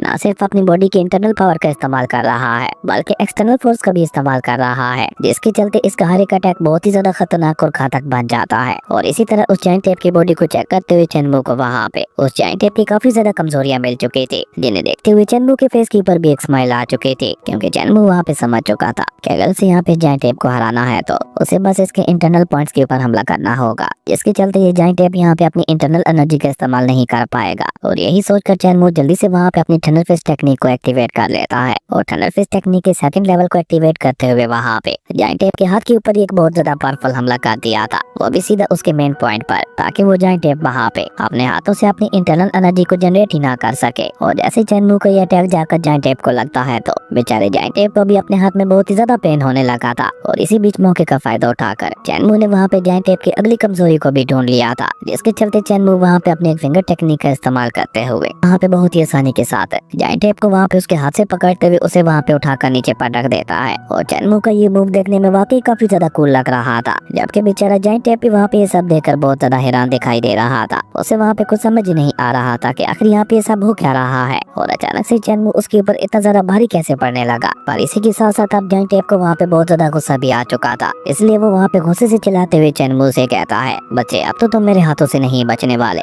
और ये कहकर जायंट एप ने गुस्से से दोबारा अपनी जगह पे खड़े होते हुए अपनी सारी पावर को अपने हाथों में ट्रांसफर करते हुए उसकी मदद से चैनमू के ऊपर एक बहुत ही ज्यादा खतरनाक हमला कर दिया था। पर तब तक हम देखते हैं कि चैनमू वहाँ पे अपनी डिवाइन आईसाइट टेक्निक का इस्तेमाल करते हुए जायंट एप की अगली कमजोरी को भी ढूंढ चुका था। और उसी का इस्तेमाल करते हुए चैनमू ने न सिर्फ वहाँ पे बहुत ही आसानी के साथ जायंट एप के उस पावरफुल अटैक को रोक लिया था, बल्कि उसी के साथ साथ चैनमू ने उसे उसके हाथ से पकड़ते हुए दोबारा नीचे जमीन पे पटक दिया था। और जायंट एप का मजाक उड़ाते हुए कहने लगा था कि अगर तुम इस जंगल में सबसे ज्यादा ताकतवर हो तो मैं तुमसे भी ज्यादा ताकतवर हूँ। अब चैनमू की ये बात सुनकर हम देखते हैं कि जायंट एप वहाँ पे और भी ज्यादा गुस्सा हो चुका था, इसलिए वो दोबारा गुस्से से रोर करते हुए दोबारा चैनमू के ऊपर एक बहुत ही ज्यादा खतरनाक हमला करने के लिए आगे बढ़ता है। पर चैनमू ने वहाँ पे उसकी चिन के ऊपर एक किक मारते हुए उसे दोबारा वहाँ पे उठाकर पीछे फेंक दिया था। और इसी मौके का फायदा उठाकर चैनमू ने उसके ऊपर अपना फाइनल अटैक करते हुए उस जायंट एप को वहाँ पे एक बहुत ही ज्यादा पावरफुल पंच मारते हुए उसे वहाँ पे उठाकर काफी दूर फेंक दिया था। और क्योंकि चैनमू ने अपने इस अटैक में अपनी पूरी जान लगा दी थी तो वो वहाँ पे बहुत ही बुरी तरह से थक चुका था, जिसके चलते चैनमू वहाँ पे नीचे जमीन पे ही लेटते हुए जायंट एप से कहता है क्या बस बहुत हो गया, अब मैं थक चुका हूँ, बाकी की फाइट हम बाद में करेंगे। और ये कहकर चैनमू वहाँ पे अपने मन में ही कहने लगा था कि भले ये डिवाइन आईसाइट टेक्निक बहुत ही ज्यादा कमाल की है, लेकिन ये तो बहुत ही ज्यादा एनर्जी को कंज्यूम करती है। और इसी तरह वहाँ पे आपस में फाइट करते हुए चैनमू का फेस हमेशा की तरह सूज चुका था, पर आज सेम हालत वहाँ पे जायंट एप की भी दिखाई दे रही थी। उसका मुंह भी वहाँ पे सूजा हुआ दिखाई दे रहा था और वह भी थक हार कर वहाँ पे चैनमू की बगल में ही लेट चुका था। और चैनमू की ऐसी हालत देखकर वहाँ पे उसका मजाक उड़ाते हुए जोर जोर से हंसने भी लगा था, जो देखकर चैनमू भी वहाँ पे स्माइल करते हुए उससे कहता है कि आप मुझे गौर से देखना, आज मैं तुम्हें एक और टेक्निक के बारे में सिखाने जा रहा हूँ। और ये कहकर चैनमू अचानक से वहाँ पे कल्टीवेशन पोजीशन में आ गया था और गांव के मुखिया की सिखाई हुई गाइडिंग टेक्निक का इस्तेमाल करते हुए वहाँ पे प्रैक्टिस करने लगा था, जिसका इस्तेमाल करते हुए वो वहाँ पे अपनी स्पिरिचुअल एनर्जी को रिकवर कर रहा था और साथ ही साथ वहाँ पे जायंट एप को भी गाइड कर रहा था। पर आज चैनमू वहाँ पे सिर्फ अपनी गाइडिंग टेक्निक का ही इस्तेमाल नहीं करता, बल्कि आज उस गाइडिंग टेक्निक के साथ साथ एक हीलिंग टेक्निक का भी इस्तेमाल करने लगा था, जो कि 3 पिल्स ऑफ ओवरलोड बॉडी के नाम से जानी जाती थी। और जैसे जैसे चैनमू वहाँ पे एक साथ इन दोनों टेक्निक्स को प्रैक्टिस कर रहा था तो हम देखते हैं कि न सिर्फ उसकी स्पिरिचुअल पावर वहाँ पे रिकवर होती चली जा रही थी, बल्कि उसी के साथ साथ उसकी बॉडी के ऊपर मौजूद सारी इंजरीज भी खुद ब खुद ही हील होती चली जा रही थी। और ये नजारा देखकर तो बेचारा जायंट एप भी बहुत ज्यादा हैरान हो चुका था और इसलिए वो भी जल्दी से चैनमू को कॉपी करते हुए कल्टीवेशन पोजीशन में आ गया था और चैनमू को ही फॉलो करते हुए वहाँ पे उस टेक्निक को प्रैक्टिस करने लगा था। और हम देखते हैं कि जायंट एप ने वहाँ पे सिर्फ एक बार चैनमू को देखने पर से ही चैनमू की उन दोनों टेक्निक्स को सीख लिया था, क्योंकि हम देखते हैं कि अब धीरे धीरे न सिर्फ जायंट एप की स्पिरिचुअल पावर दोबारा से रिकवर हो रही थी, बल्कि उसी के साथ साथ उसकी इंजरीज भी रिकवर होने लगी थी, जो देखकर चैनमू भी अपने मन ही मन में जायंट एप की तारीफ करते हुए कहता है ये बीच तो वाकई एक जीनियस है, जो कि सिर्फ एक बार देखने पर से ही मेरी इस टेक्निक को सीख गया। और चैनमू का ये कहना बिल्कुल ठीक भी था, क्योंकि जायंट एप की लर्निंग एबिलिटी वाकई बहुत ज्यादा कमाल की थी, जिसके बाद तो चैनमू उसे वहाँ पे अपनी बाकी की भी टेक्निक सिखाने के लिए बहुत ज्यादा एक्साइटेड हो चुका था। इसलिए चैनमू वहाँ पे एक एक करके जायंट एप को अपनी सारी टेक्निक्स के बारे में सिखाने लगा था। और सबसे पहले चैनमू उसे अपनी पंचिंग टेक्निक दिखाते हुए कहता है कि मेरी इस टेक्निक को खुद से देखो, अगली बार तुम्हें इस टेक्निक को मेरे साथ ही प्रैक्टिस करना होगा। जबकि हम देखते हैं कि जायंट एप चैनमू की इस टेक्निक को देखते हुए बहुत ही ज्यादा एक्साइटेड दिखाई दे रहा था और उसने वहाँ पे चैनमू को बहुत ही गौर से देखते हुए सारे पॉइंट्स को भी सीख लिया था, जो देखकर चैनमू वहाँ पे उससे कहता है कि चलो अब रेडी हो जाओ, अब तुम्हें इस टेक्निक को मेरे साथ ही प्रैक्टिस करना होगा। और ये कहते हुए जैसे अपनी बार चैनमू वहाँ पे इस टेक्निक को परफॉर्म करता है तो जैंटे भी वहाँ पे बहुत ही कूल तरीके के साथ चेनमू के साथ उस टेक्निक को परफॉर्म करने लगा था, जो कि चेनमू के लिए एक और बहुत बड़ा झटका था। और इसी तरह वहाँ पे प्रैक्टिस करते हुए जैंटे वहाँ पे काफी हद तक उस टेक्निक में महारत हासिल कर चुका था। लेकिन इसी बीच हम देखते हैं कि अब धीरे धीरे वहाँ पे शाम भी होने लगी थी, जो देखकर चेनमू उस जैंटे से अलविदा लेते हुए कहता है कि तुम कल तक इस टेक्निक को प्रैक्टिस करते रहना, हम दोनों कल दोबारा मिलेंगे और कल मैं तुम्हें एक और नई कमाल की टेक्निक सिखाऊंगा। और ये कहकर चेनमू जैंटे से अलविदा लेते हुए वहाँ से वापस अपने डिसेबल गांव की तरफ रवाना हो चुका था। हमें डिसेबल गांव का ही सीन दिखाया जाता है, जहाँ चेनमू को वापस आते हुए रात हो चुकी थी, जहाँ चेनमू अपनी एक डायरी के अंदर जैंटे के बारे में ही लिख रहा था। वो अपनी डायरी में लिखता है कि जैंटे मेरी सिखाई हुई टेक्निक्स को बहुत ही जल्दी सीख रहा है। आज तो उसने एक ही दिन में मेरी दो टेक्निक्स को सीख लिया। अगर ऐसा ही चलता रहा तो वो जैंटे तो मुझसे भी ज्यादा ताकतवर बन जाएगा और उसके ऊपर मेरी डिवाइन आईसाइट टेक्निक का भी कोई असर नहीं होगा, यानी कि वो एक बार फिर से मुझसे ताकतवर बन जाएगा। मुझे अब उस जैंटे को हराने का कोई नया रास्ता तलाश करना होगा। और यही सब सोचते हुए चेनमू वहाँ पे सो गया था। जिसके बाद सीन चेंज होता है, हमें अगली सुबह का सीन दिखाया जाता है, जहाँ पे चेनमू गाँव के मुखिया के साथ बैठा हुआ था और वो उसे डाशु कॉन्टिनेंट के बारे में काफी कुछ बता रहे थे, जबकि चेनमू का तो अभी तक भी सारा ध्यान जैंटे के ऊपर ही टिका हुआ था। वो जैंटे को बार बार खुद के साथ कंपेयर कर रहा था। हालांकि अभी के लिए तो चेनमू जैंटे से एक पॉइंट आगे था, पर जैंटे बहुत ही जल्द उससे आगे निकल जाने वाला था। और यही बात चेनमू को वहाँ पे परेशान कर रही थी। इसलिए चेनमू अपने मन ही मन में एक बहुत बड़ा फैसला लेते हुए कहता है, अगर मुझे उस जैंटे से ऊपर रहना है तो मुझे अपनी डिवाइन हेगेमोनिक बॉडी की पावर्स को और भी ज्यादा बढ़ाना होगा, ताकि मैं फ्यूचर में भी उस जैंटे का मुकाबला कर सकूं। और ऐसा करने का सिर्फ एक ही तरीका है कि मैं और भी ज्यादा हार्ड ट्रेनिंग करूं। और अभी चेनमू वहाँ पे बैठा हुआ ये सब सोच ही रहा था कि तभी हम देखते हैं कि उसके सभी ग्रैंडपा भी उसकी ट्रेनिंग को आगे बढ़ाने के लिए वहाँ पे उसके पास पहुँच चुके थे, जिन्हें देखते हुए चेनमू भी वहाँ पे एक्साइटेड होकर कहता है कि आप सभी यहाँ पे बिल्कुल सही समय पे आए हैं। अब मैं अपनी आगे की ट्रेनिंग को और भी ज्यादा हार्ड करना चाहता हूँ। और ये कहकर चेनमू सबसे पहले ब्लेंड ग्रैंडपा के साथ मिलकर अपनी बैम्बू स्टिक वाली ट्रेनिंग को आगे कंटिन्यू करता है। हालांकि ब्लेंड ग्रैंडपा अपनी बैम्बू स्टिक का इस्तेमाल करते हुए चेनमू के ऊपर भारी पड़ रहे थे, पर आज चेनमू भी बहुत ही पुरजोश तरीके के साथ उनके सभी हमलों को डोज करते हुए उन्हें वहाँ पे टक्कर दे रहा था। और तभी अचानक से ग्रैंडपा टूजी भी वहाँ पे उसके ऊपर हमला करते हुए बीच में आ जाते हैं, जहाँ वो अपनी कमाल की स्पीड का इस्तेमाल करते हुए चेनमू के साथ फाइट करते हुए उसकी ट्रेनिंग करवाने लगे थे। और अचानक से ग्रैंडपा टूजी ने उसे वहाँ पे किक मारते हुए सीधा वहाँ पे नीचे गिरा दिया था,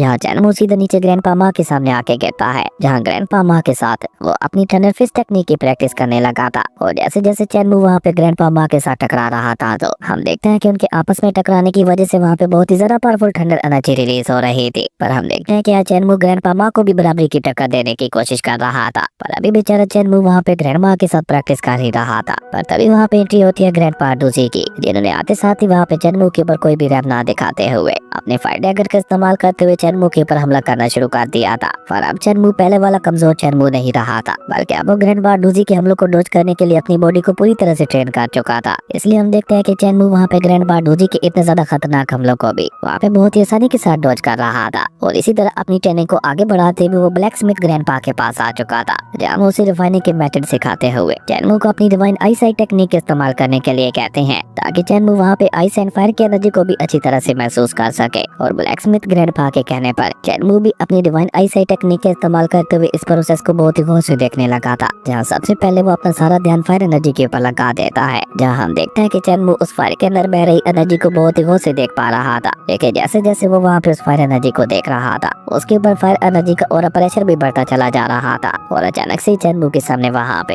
एक फायर बर्ड की स्पिरिट अपीयर होती है, जिसकी एनर्जी सीधा वहाँ पे चेनमू की अवेकन हो चुकी हेगेमोनिक डिवाइन बॉडी के अंदर चली जाती है। और ऐसा होते ही हम देखते हैं कि अब धीरे धीरे वहाँ पे वो स्पिरिचुअल फायर वहाँ पे चेनमू के हेगेमोनिक डिवाइन बॉडी को भी हर्ट करने लगी थी, जिसका असर अब वहाँ पे धीरे धीरे चेनमू की रियल बॉडी के ऊपर भी हो रहा था, जिसके चलते हम देखते हैं कि चेनमू को वहाँ पे काफी ज्यादा तकलीफ भी बर्दाश्त करनी पड़ रही थी। इसलिए चेनमू दर्द के मारे वहाँ पे चिल्लाते हुए अपने ब्लैक स्मिथ ग्रैंडपा से कहता है, प्लीज ग्रैंडपा मुझे बचा लीजिए, वरना ये आग मुझे यहाँ पे जला कर राख कर देगी। अब चेनमू का ये चिल्लाना सुनकर ब्लैक स्मिथ ग्रैंडपा भी जल्दी से एक बड़ा सा पानी का टब उठाकर सीधा उसे वहाँ पे चेनमू के ऊपर डालने के लिए उसके पास पहुँच जाते हैं। लेकिन वो पानी वहाँ पे चेनमू के ऊपर डाल पाते उससे पहले गाँव के मुखिया ने वहाँ पे आते हुए उन्हें वहाँ पे ऐसा करने से रोक दिया था। जबकि इसी बीच हम देखते हैं कि बेचारा चेनमू दर्द के मारे वहाँ पे तड़पते हुए जोर जोर से चिल्लाने लगा था, जो देखकर गाँव के मुखिया वहाँ पे चेनमू को शांत करवाते हुए कहते हैं कि अगर तुम अपनी इस तकलीफ को खत्म करना चाहते हो तो तुम्हें वाटर एट्रीब्यूट की तरह इस फायर को भी कंट्रोल करना सीखना होगा। तुम ऐसा समझो कि ये फायर भी उस वाटर की तरह तुम्हारी बॉडी का ही एक हिस्सा है, और इसे जितना ज्यादा हो सके कंट्रोल करते हुए अपनी बॉडी के अंदर अब्सॉर्ब करने की कोशिश करो। अब गाँव के मुखिया की ये बात सुनकर हम देखते हैं कि चेनमू ने भी वहाँ पे बिल्कुल ऐसा ही करना शुरू कर दिया था। और जैसे जैसे चेनमू वहाँ पे खुद को शांत करते हुए उस फायर को कंट्रोल करने की कोशिश कर रहा था। वैसे वैसे ही हम देखते हैं कि चेनमू की डिवाइन हेगेमोनिक बॉडी ने वहाँ पे उस स्पिरिचुअल फायर को अपने अंदर ऑब्जर्व करना शुरू कर दिया था और ऐसा होते ही चेनमू को अपनी बॉडी के अंदर हो रही तकलीफ भी अब धीरे धीरे खत्म होने लगी थी और देखते ही देखते चेनमू की डिवाइन हेगेमोनिक बॉडी ने वहाँ पे उस पूरी की पूरी स्पिरिचुअल फायर को ही निकल लिया था, जिसके चलते अब चेनमू भी वहाँ पे पूरी तरह से शांत हो चुका था और उसी के साथ साथ उसके अंदर एक नई एबिलिटी भी आ चुकी थी। लेकिन अभी कहानी यहाँ पे खत्म नहीं हुई थी। उसके सभी ग्रैंडपा जो कि उसे वहाँ पे बहुत ही गौर से देख रहे थे, वो चेनमू को वहाँ पे शांत होते हुए देखकर उससे कहते हैं कि तुम भले ही वाटर को कंट्रोल तो कर सकते हो, लेकिन अभी तक भी वो तुम्हारी बॉडी के एक हिस्सा नहीं बना, इसलिए तुम अपनी डिवाइन आईसाइट टेक्निक का इस्तेमाल करते हुए वाटर के अंदर मौजूद बह रही एनर्जी को देखने की कोशिश करो। अब अपनी ग्रैंडपा की ये बात सुनकर हम देखते हैं कि चेनमू वहाँ पे बिल्कुल ऐसा ही करता है और देखते ही देखते चेनमू ने वहाँ पे वाटर के अंदर मौजूद बह रही एनर्जी को महसूस करते हुए उसे भी वहाँ पे ऑब्जर्व करना शुरू कर दिया था और स्पिरिचुअल फायर की ही तरह उसकी हेगेमोनिक डिवाइन बॉडी ने वाटर एनर्जी को भी निकलना शुरू कर दिया था, जो कि अब एक स्पिरिचुअल स्नेक के रूप में उसकी हेगेमोनिक डिवाइन बॉडी का एक हिस्सा बन चुका था। जिसे देखते हुए चेनमू की डिवाइन हेगेमोनिक बहुत ही ज्यादा खुश दिखाई दे रही थी। उसे तो जैसे उस स्पिरिचुअल स्नेक के रूप में एक दोस्ती मिल गया था, वो वहाँ पे उस स्पिरिचुअल स्नेक के साथ ही खेलते हुए बहुत ही ज्यादा खुश दिखाई दे रहा था और इस तरह चेनमू एक ही दिन में दो एट्रीब्यूट की पावर्स को हासिल कर चुका था।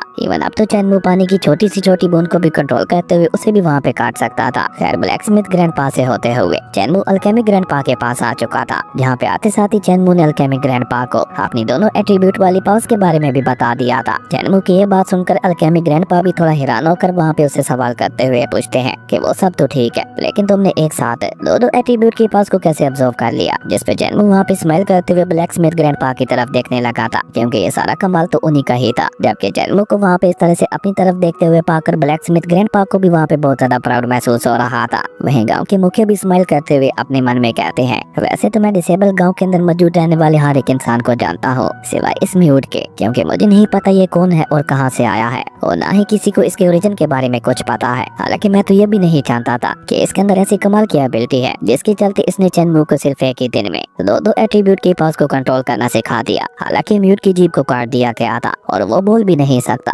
लेकिन उसके बावजूद भी उसके चेनमू के साथ काफी गहरा बॉन्ड है और कुछ भी ना बोलने के बावजूद भी वो हमें सब कुछ इशारों में ही समझा देता है। ये वाकई एक बहुत ही ज्यादा कमाल का इंसान है। इवन अब गांव के मुखिया को तो वहाँ पे ऐसा भी लग रहा था कि शायद मेरे बाद इस गांव में जो सेकंड मोस्ट पावरफुल कल्टीवेटर है वो कोई और नहीं बल्कि म्यूट ही है। अब गांव के मुखिया की ये सारी बातें सुनकर ग्रैंडपा माँ वहाँ पे इमोशनल होते हुए कहते हैं, मुझे सबसे ज्यादा खुशी तो यहाँ पे इस बात की हो रही है कि हम सभी ने मिलकर चेनमू को अब कम से कम इस काबिल तो बना दिया है कि अब वो हमारे बगैर ही यहाँ पे सरवाइव कर सकता है। अगर हम कल को मर भी जाते हैं तो वो अब खुद अकेले ही अपना ध्यान रख सकता है। अब ग्रैंडपा माँ की ये बात सुनकर हम देखते हैं कि ग्रैंडपा स्पीड भी वहाँ पे काफी ज्यादा इमोशनल हो जाते हैं। इवन उनकी आंखों से तो वहाँ पे आंसू तक भी निकलने लगे थे और वो वहाँ पे रोते हुए अपने बाकी सभी साथियों से कहते हैं, शुक्र है वो ऑलरेडी यहाँ पे नहीं है, क्योंकि ये नजारा देखकर तो वो हम सभी से ज्यादा इमोशनल हो जाती और अपने साथ साथ बाकी सभी को भी रुला देती। असल में ग्रैंड माँ शिया सिटी गई हुई थी चेनमू की लाई हुए उस सारे कबाड़ को बेचने के लिए और इसी बीच हमें ग्रैंड माँ शिया को भी दिखाया जाता है, जो कि सारे सामान को बेचते हुए वापस डिसेबल गांव की तरफ आ रही थी। जबकि इसी बीच ब्लैंड ग्रैंडपा वहाँ पे माहौल को हल्का बनाने के लिए कहते हैं कि शुक्र है वो बुढ़िया यहाँ पे नहीं है, वरना उसने तो यहाँ पे आंसू की बाढ़ ही लगा देनी थी। और अब क्योंकि वो यहाँ पे नहीं है तो हम लोग यहाँ पे खुलकर हंस भी सकते हैं। वो चेनमू, क्या तुम जानते हो कि सबसे ज्यादा कमाल की बात क्या है? अब तुम अपनी स्पिरिचुअल एनर्जी का इस्तेमाल करते हुए किसी भी चीज को कंट्रोल कर सकते हो। अपने ब्लैंड ग्रैंडपा की ये बात सुनकर चेनमू भी वहाँ पे एक्साइटेड होते हुए कहता है, हाँ ऐसा मुझे महसूस तो हो रहा है। और ये कहकर चेनमू ने अचानक से ही अपने ग्रैंडपा डोजी वाली नाइफ को बाहर निकाल लिया था, जो देखकर ग्रैंडपा डोजी भी एक लकड़ी के टुकड़े के ऊपर हवा में उछाल देते हैं, जिसे चेनमू ने दूर से ही अपनी स्पिरिचुअल एनर्जी का इस्तेमाल करके कंट्रोल करते हुए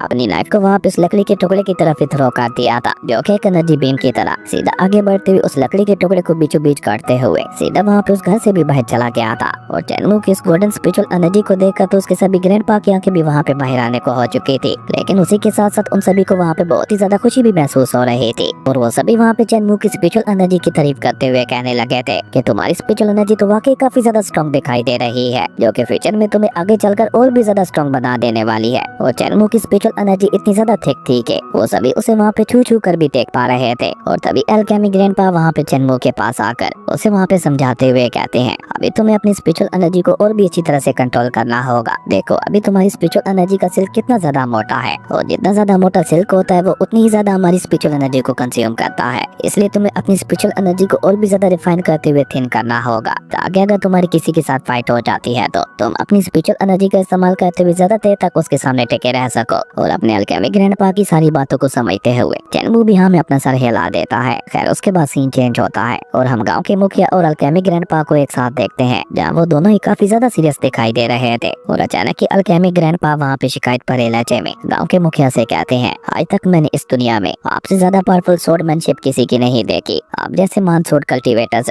हजारों लाखों साल बाद पैदा होते हैं, तो इस सब के बावजूद भी आप अपनी ये स्वॉर्डमैनशिप चैनमू को क्यों नहीं सिखा रहे? हम सभी भी तो धीरे धीरे जितना ज्यादा हो सके अपनी अपनी स्किल्स को चैनमू में ट्रांसफर करने की कोशिश कर रहे हैं, पर अभी तक आप बस उसे ज्ञान ही दे रहे हैं। उसके अलावा अभी तक आपने उसे कुछ भी नहीं दिया। आखिर इसकी क्या वजह है? जिसपे गांव के मुखिया भी वहाँ पे सीरियस होकर अल्केमी ग्रैंडपा को जवाब देते हुए बताते हैं कि मुझे भी चैनमू को अपनी स्वॉर्डमैनशिप सिखाने में कोई परेशानी नहीं है, पर चैनमू अभी तक उस काबिल ही नहीं हो पाया कि मैं उसे अपनी स्वॉर्डमैनशिप सिखा सकूं। जब वो इस काबिल हो जाएगा तब उसे मैं अपनी स्वॉर्डमैनशिप जरूर से सिखा दूंगा। और वैसे भी जब से मेरे हाथ और पाँव कटे हैं तब से लेकर अब तक मैं इसी डाशू कॉन्टिनेंट में ही रहते हुए आ रहा हूँ, पर अब मुझे लग रहा है कि अब धीरे धीरे समय चेंज होने वाला है। और ये कहते हुए गाँव के मुखिया वहाँ पे काफी ज्यादा परेशान हो चुके थे, जो देखकर अल्केमी ग्रैंडपा उन्हें वहाँ पे चाय सर्व करते हुए कहते हैं, आखिर आपके साथ हुआ क्या था? आपके हाथ और पाँव कैसे कटे थे? प्लीज आज मुझे सब कुछ बता दीजिए। जिसपे गाँव के मुखिया भी उसे वहाँ पे जवाब देते हुए बताते हैं, मेरे हाथों और पैरों को सोड का ही इस्तेमाल करते हुए काटा गया था। वही सोड जिसे मैं अपनी बॉडी के एक हिस्सा मानता था, उसी की मदद से ही मेरी बॉडी के हिस्सों को काट दिया गया था। और इसी बीच हमें गाँव के मुखिया की उस महान सोड को भी दिखाया जाता है, जिसे चेन्स की मदद से वहाँ पे बांध के रखा गया था। वहीं गाँव के मुखिया अपनी बात आगे बढ़ाते हुए कहते हैं कि आपके पास जितनी बड़ी पावर होती है उतनी ही बड़ी जिम्मेदारी भी आपके ऊपर आती है, और मैं अभी नहीं चाहता कि चैनमू मेरी स्वॉर्डमैनशिप को सीखते हुए मेरी इतनी बड़ी जिम्मेदारियों को निभाए। और वैसे भी अभी तक चैनमू इतने ज्यादा ताकतवर नहीं बन पाया कि वो मेरी इस जिम्मेदारी को संभाल सके, पर जिस दिन चैनमू इस काबिल हो जाएगा तब उसे मैं खुद ही अपनी ये जिम्मेदारी सौंप दूंगा। अब गाँव के मुखिया की ये बात सुनकर हम देखते हैं कि अल्केमी ग्रैंडपा वहाँ पे उनकी सोड को बहुत ही गौर से देखते हुए उनसे कहते हैं, वो सब तो ठीक है, लेकिन एक न एक दिन तो चैनमू इस डाशू कॉन्टिनेंट से बाहर जाएगा ही, और जिस दिन वो बाहर जाएगा उसे धीरे धीरे हम सभी की सच्चाई के बारे में भी पता चलने लगेगा कि हम सभी लोग यहाँ पे इस तरह से डाशू कॉन्टिनेंट में छुपकर क्यों रह रहे हैं, और हम सभी के साथ ऐसा क्या हुआ था जिसके चलते हम सभी लोग इस तरह से डिसेबल हो गए।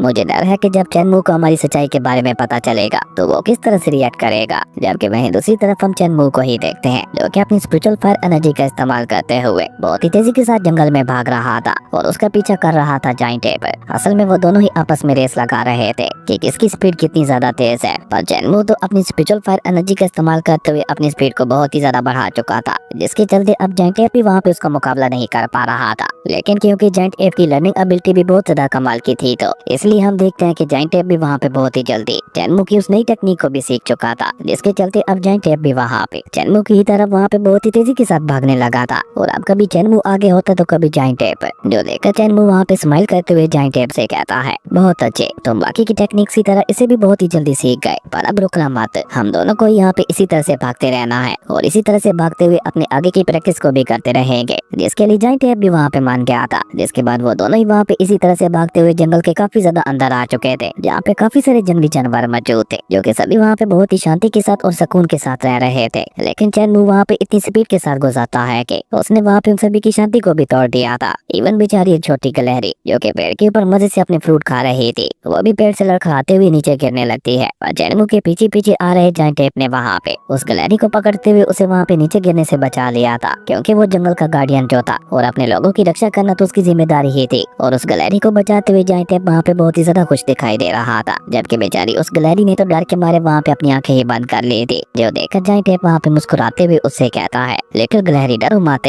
देखो मैंने तुम्हें नीचे गिरने से बचा लिया। और जब वो लिटिल गिलहरी भी अपनी आंखें खोलकर देखती है तो वो भी खुद को सही सलामत देखकर काफी ज्यादा खुश हो जाती है। जो देखकर जाइंट एप ने भी वहाँ पे स्माइल करते हुए उसे नीचे जमीन पे छोड़ दिया था। इसे कहते हैं एक रियल गार्डियन। तभी तो जंगल के सभी जानवर उसे अपना गार्डियन यानी किंग मानते थे। इसी के चलते आज तक जाइंट एप ने किसी भी अनजान पर्सन को उस जंगल के अंदर घुसने नहीं दिया था, और इसी के चलते ही तो जंगल में इतनी ज्यादा शांति थी, यानी कि उस जाइंट एप ने उन सभी जंगली जानवरों को हर एक खतरे से बचा रखा था। जो जानकर तो चैनमू के दिल में उस जाइंट एप के लिए इज्जत और भी ज्यादा बढ़ चुकी थी। जबकि वो दोनों वहाँ पे इसी रफ्तार के साथ भागते हुए जंगल के आखिरी कोने में आ चुके थे, जहाँ पे आते साथ ही जाइंट एप इशारे के साथ चैनमू को एक जगह दिखाते हुए कहता है कि यही है वो जगह जहाँ पे मैं रात गुजारता हूँ। असल में वो जगह भी एक रूस की तरह ही दिखाई दे रही थी, जहाँ तक सिर्फ जाइंट एप ही पहुँच सकता था। और जैसे चैनमू को वहाँ पे जगह के बारे में पता चलता है तो चैनमू भी वहाँ पे जंप करता हुआ उसी जगह पे आ गया था। और जैसे जैसे चैनमू वहाँ पे उस जगह के करीब जा रहा था, चैनमू को वहाँ पे काफी ज्यादा मैजेस्टिक एनर्जी फील हो रही थी, जिसे फील करके तो चैनमू वहाँ पे जगह को एक्सप्लोर करने के लिए और भी ज्यादा एक्साइटेड एक्साइटेड हो चुका था, क्योंकि जब जब चेनमू किसी एंशिएंट रूइंस के अंदर जाता था तो उसे कोई ना कोई नया टायर या पावर मिला करती थी। और इसी तरह से आगे बढ़ते हुए चेनमू वहाँ पे उस एंशिएंट रूइंस के इंट्रेंस गेट पे पहुंच चुका था और उसे वहाँ पे इंट्रेंस गेट के पास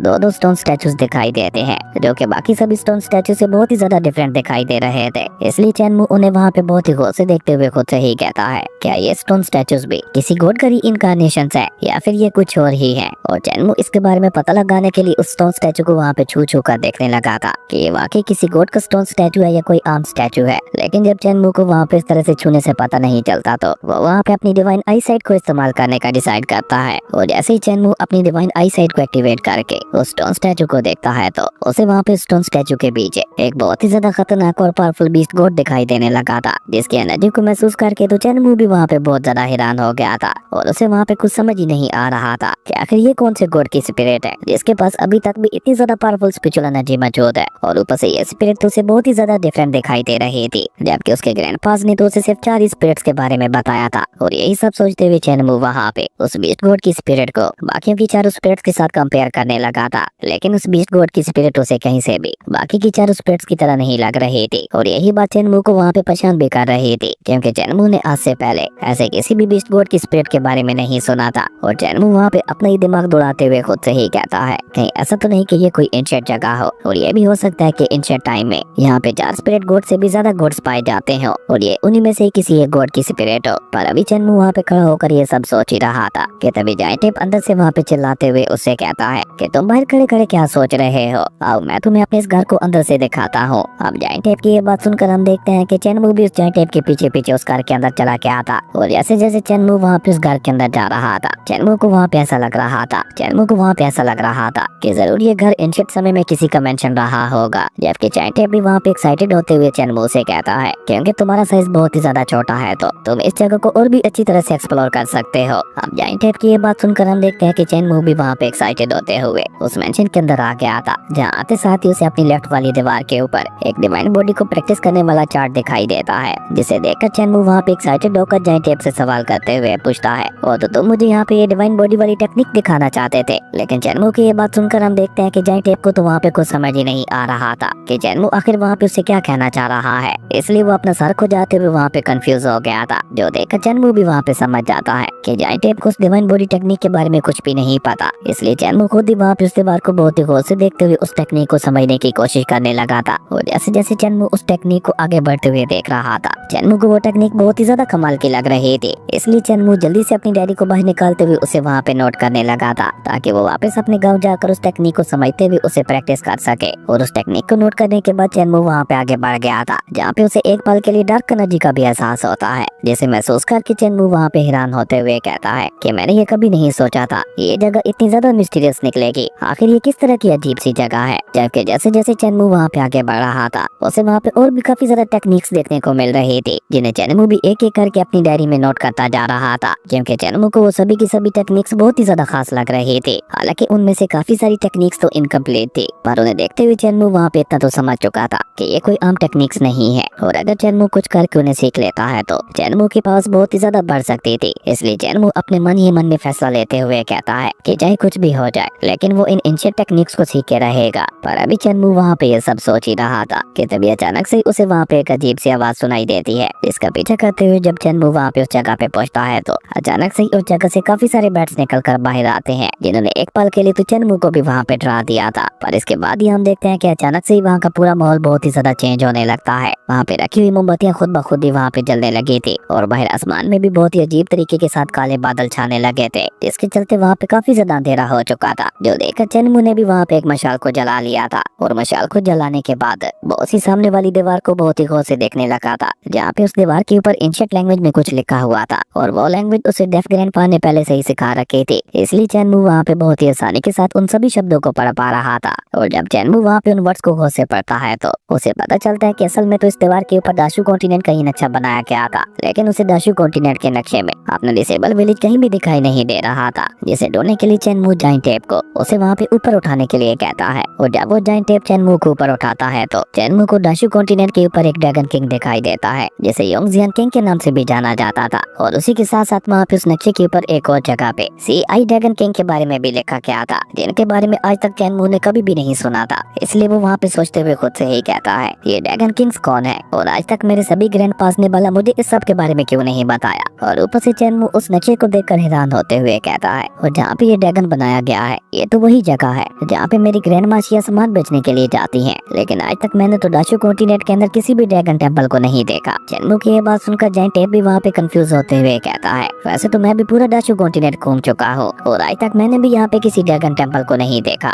जिसपे चेनमू वहाँ पे उस नक्शे को देखते हुए जायंट एप से कहता है लेकिन इस नक्शे के मुताबिक तो डाशू कॉन्टिनेंट के अंदर काफी सारे ड्रैगन टेम्पल्स मौजूद है। और इसी तरह वहाँ पे उस नक्शे को देखते हुए उसे लॉर्ड जेन का भी टेम्पल दिखाई देता है जहाँ पे उस डिमोनिक लेडी को ट्रैप करके रखा गया था। और इसी तरह से वहाँ पे तलाश करते हुए उसे एंशिएंट गॉडेस वाला टेम्पल भी दिखाई देता है जहाँ पे पहली बार चेनमू ने डिमोनिक एनर्जी और डिवाइन एनर्जी को आपस में लड़ते हुए देखा था और उसी को याद करते हुए उसे अपनी बॉडी के अंदर अब्सॉर्ब भी किया था। और ये सब देखते हुए अचानक से चेनमू को वहाँ पे कुछ याद आता है और वो जायंट एप को बताता है कि एक बार मेरी ग्रैंड माँ ने मुझे बताया था कि जब डाशू कॉन्टिनेंट में वो खतरनाक तबाही नहीं आई थी तो डाशू कॉन्टिनेंट गॉड ऑफ किंगडम के नाम से जाना जाता था और इस जगह को दुनिया का हेवन भी कहा जाता था। लेकिन जब वो तबाही आई और यहाँ पे सब कुछ तबाह हो गया तो तब उसके बाद इस जगह का नाम डाशू कॉन्टिनेंट पड़ा, जिसे बहुत ही ज्यादा खतरनाक और शराबित जगह माना जाता है। जबकि इस मैप को देखते हुए तो मुझे बिल्कुल ऐसा लग रहा है ये तबाही से पहले आने वाले डाशू कॉन्टिनेंट का मैप है, यानी गॉड ऑफ किंगडम का मैप है। अब तो सब कुछ यहाँ पे एंशिएंट वर्ल्ड में ट्रांसफॉर्म हो चुका है, लेकिन पहले तो ये जगह इस दुनिया का हेवन हुआ करता था। तभी तो इस मैप के ऊपर इतनी ज्यादा कमाल की जगहों के बारे में जिक्र किया गया है जिनके बारे में तो आज तक हमने कभी भी नहीं सुना। और चेनमू का ये कहना बिल्कुल ठीक भी था। जाके वहीं दूसरी तरफ हम ग्रैंड माशिया को देखते हैं जो कि सिटी से वापस अपने डिसेबल गांव में आ चुके थे, जहां वो वापस आते साथ ही सीधा गांव के मुखिया से मिलने के लिए जाती है और उनसे मिलते हुए उन्हें वहां पे सीरियस होकर बताती है कि जब मैं जियांगलोंग जा रही थी तो मुझे रास्ते में ऐसे कुछ खतरनाक लोग दिखाई दिए थे जो कि आगे चलकर हमारे लिए बहुत ही ज्यादा खतरा बन सकते हैं। और अपनी बात आगे बढ़ाते हुए कहती हैं कि जियांगलोंग सिटी के अंदर मैंने सिपाहियों की एक टुकड़ी को भी देखा था और वो सभी सिपाही कोई आम सिपाही नहीं थे, बल्कि सभी के सभी बहुत ही ज्यादा खतरनाक और ताकतवर दिखाई दे रहे थे। और सबसे ज्यादा खतरनाक तो उनका लीडर था और जहाँ तक मेरा अंदाजा है उन्हें ली जियांग ने अपना बदला लेने के लिए भेजा होगा। जिसपे गांव के मुखिया नाम में अपना सर हिलाते हुए कहते हैं नहीं, मुझे तो ऐसा नहीं लगता कि ली जियांग इतना जल्दी अपना बदला लेने के लिए इतना सब कुछ करेगा। और अगर वो लोग वाकई ली जियांग के भेजे हुए लोग थे तो वाकई हमारी तरफ बहुत बड़ा खतरा बढ़ रहा है। पर मुझे यहाँ पे अपनी कोई भी परवाह नहीं है, मुझे चिंता तो यहाँ पे चेनमू की हो रही है। मैं नहीं चाहता कि चेनमू का गलती से भी उन लोगों के साथ सामना हो।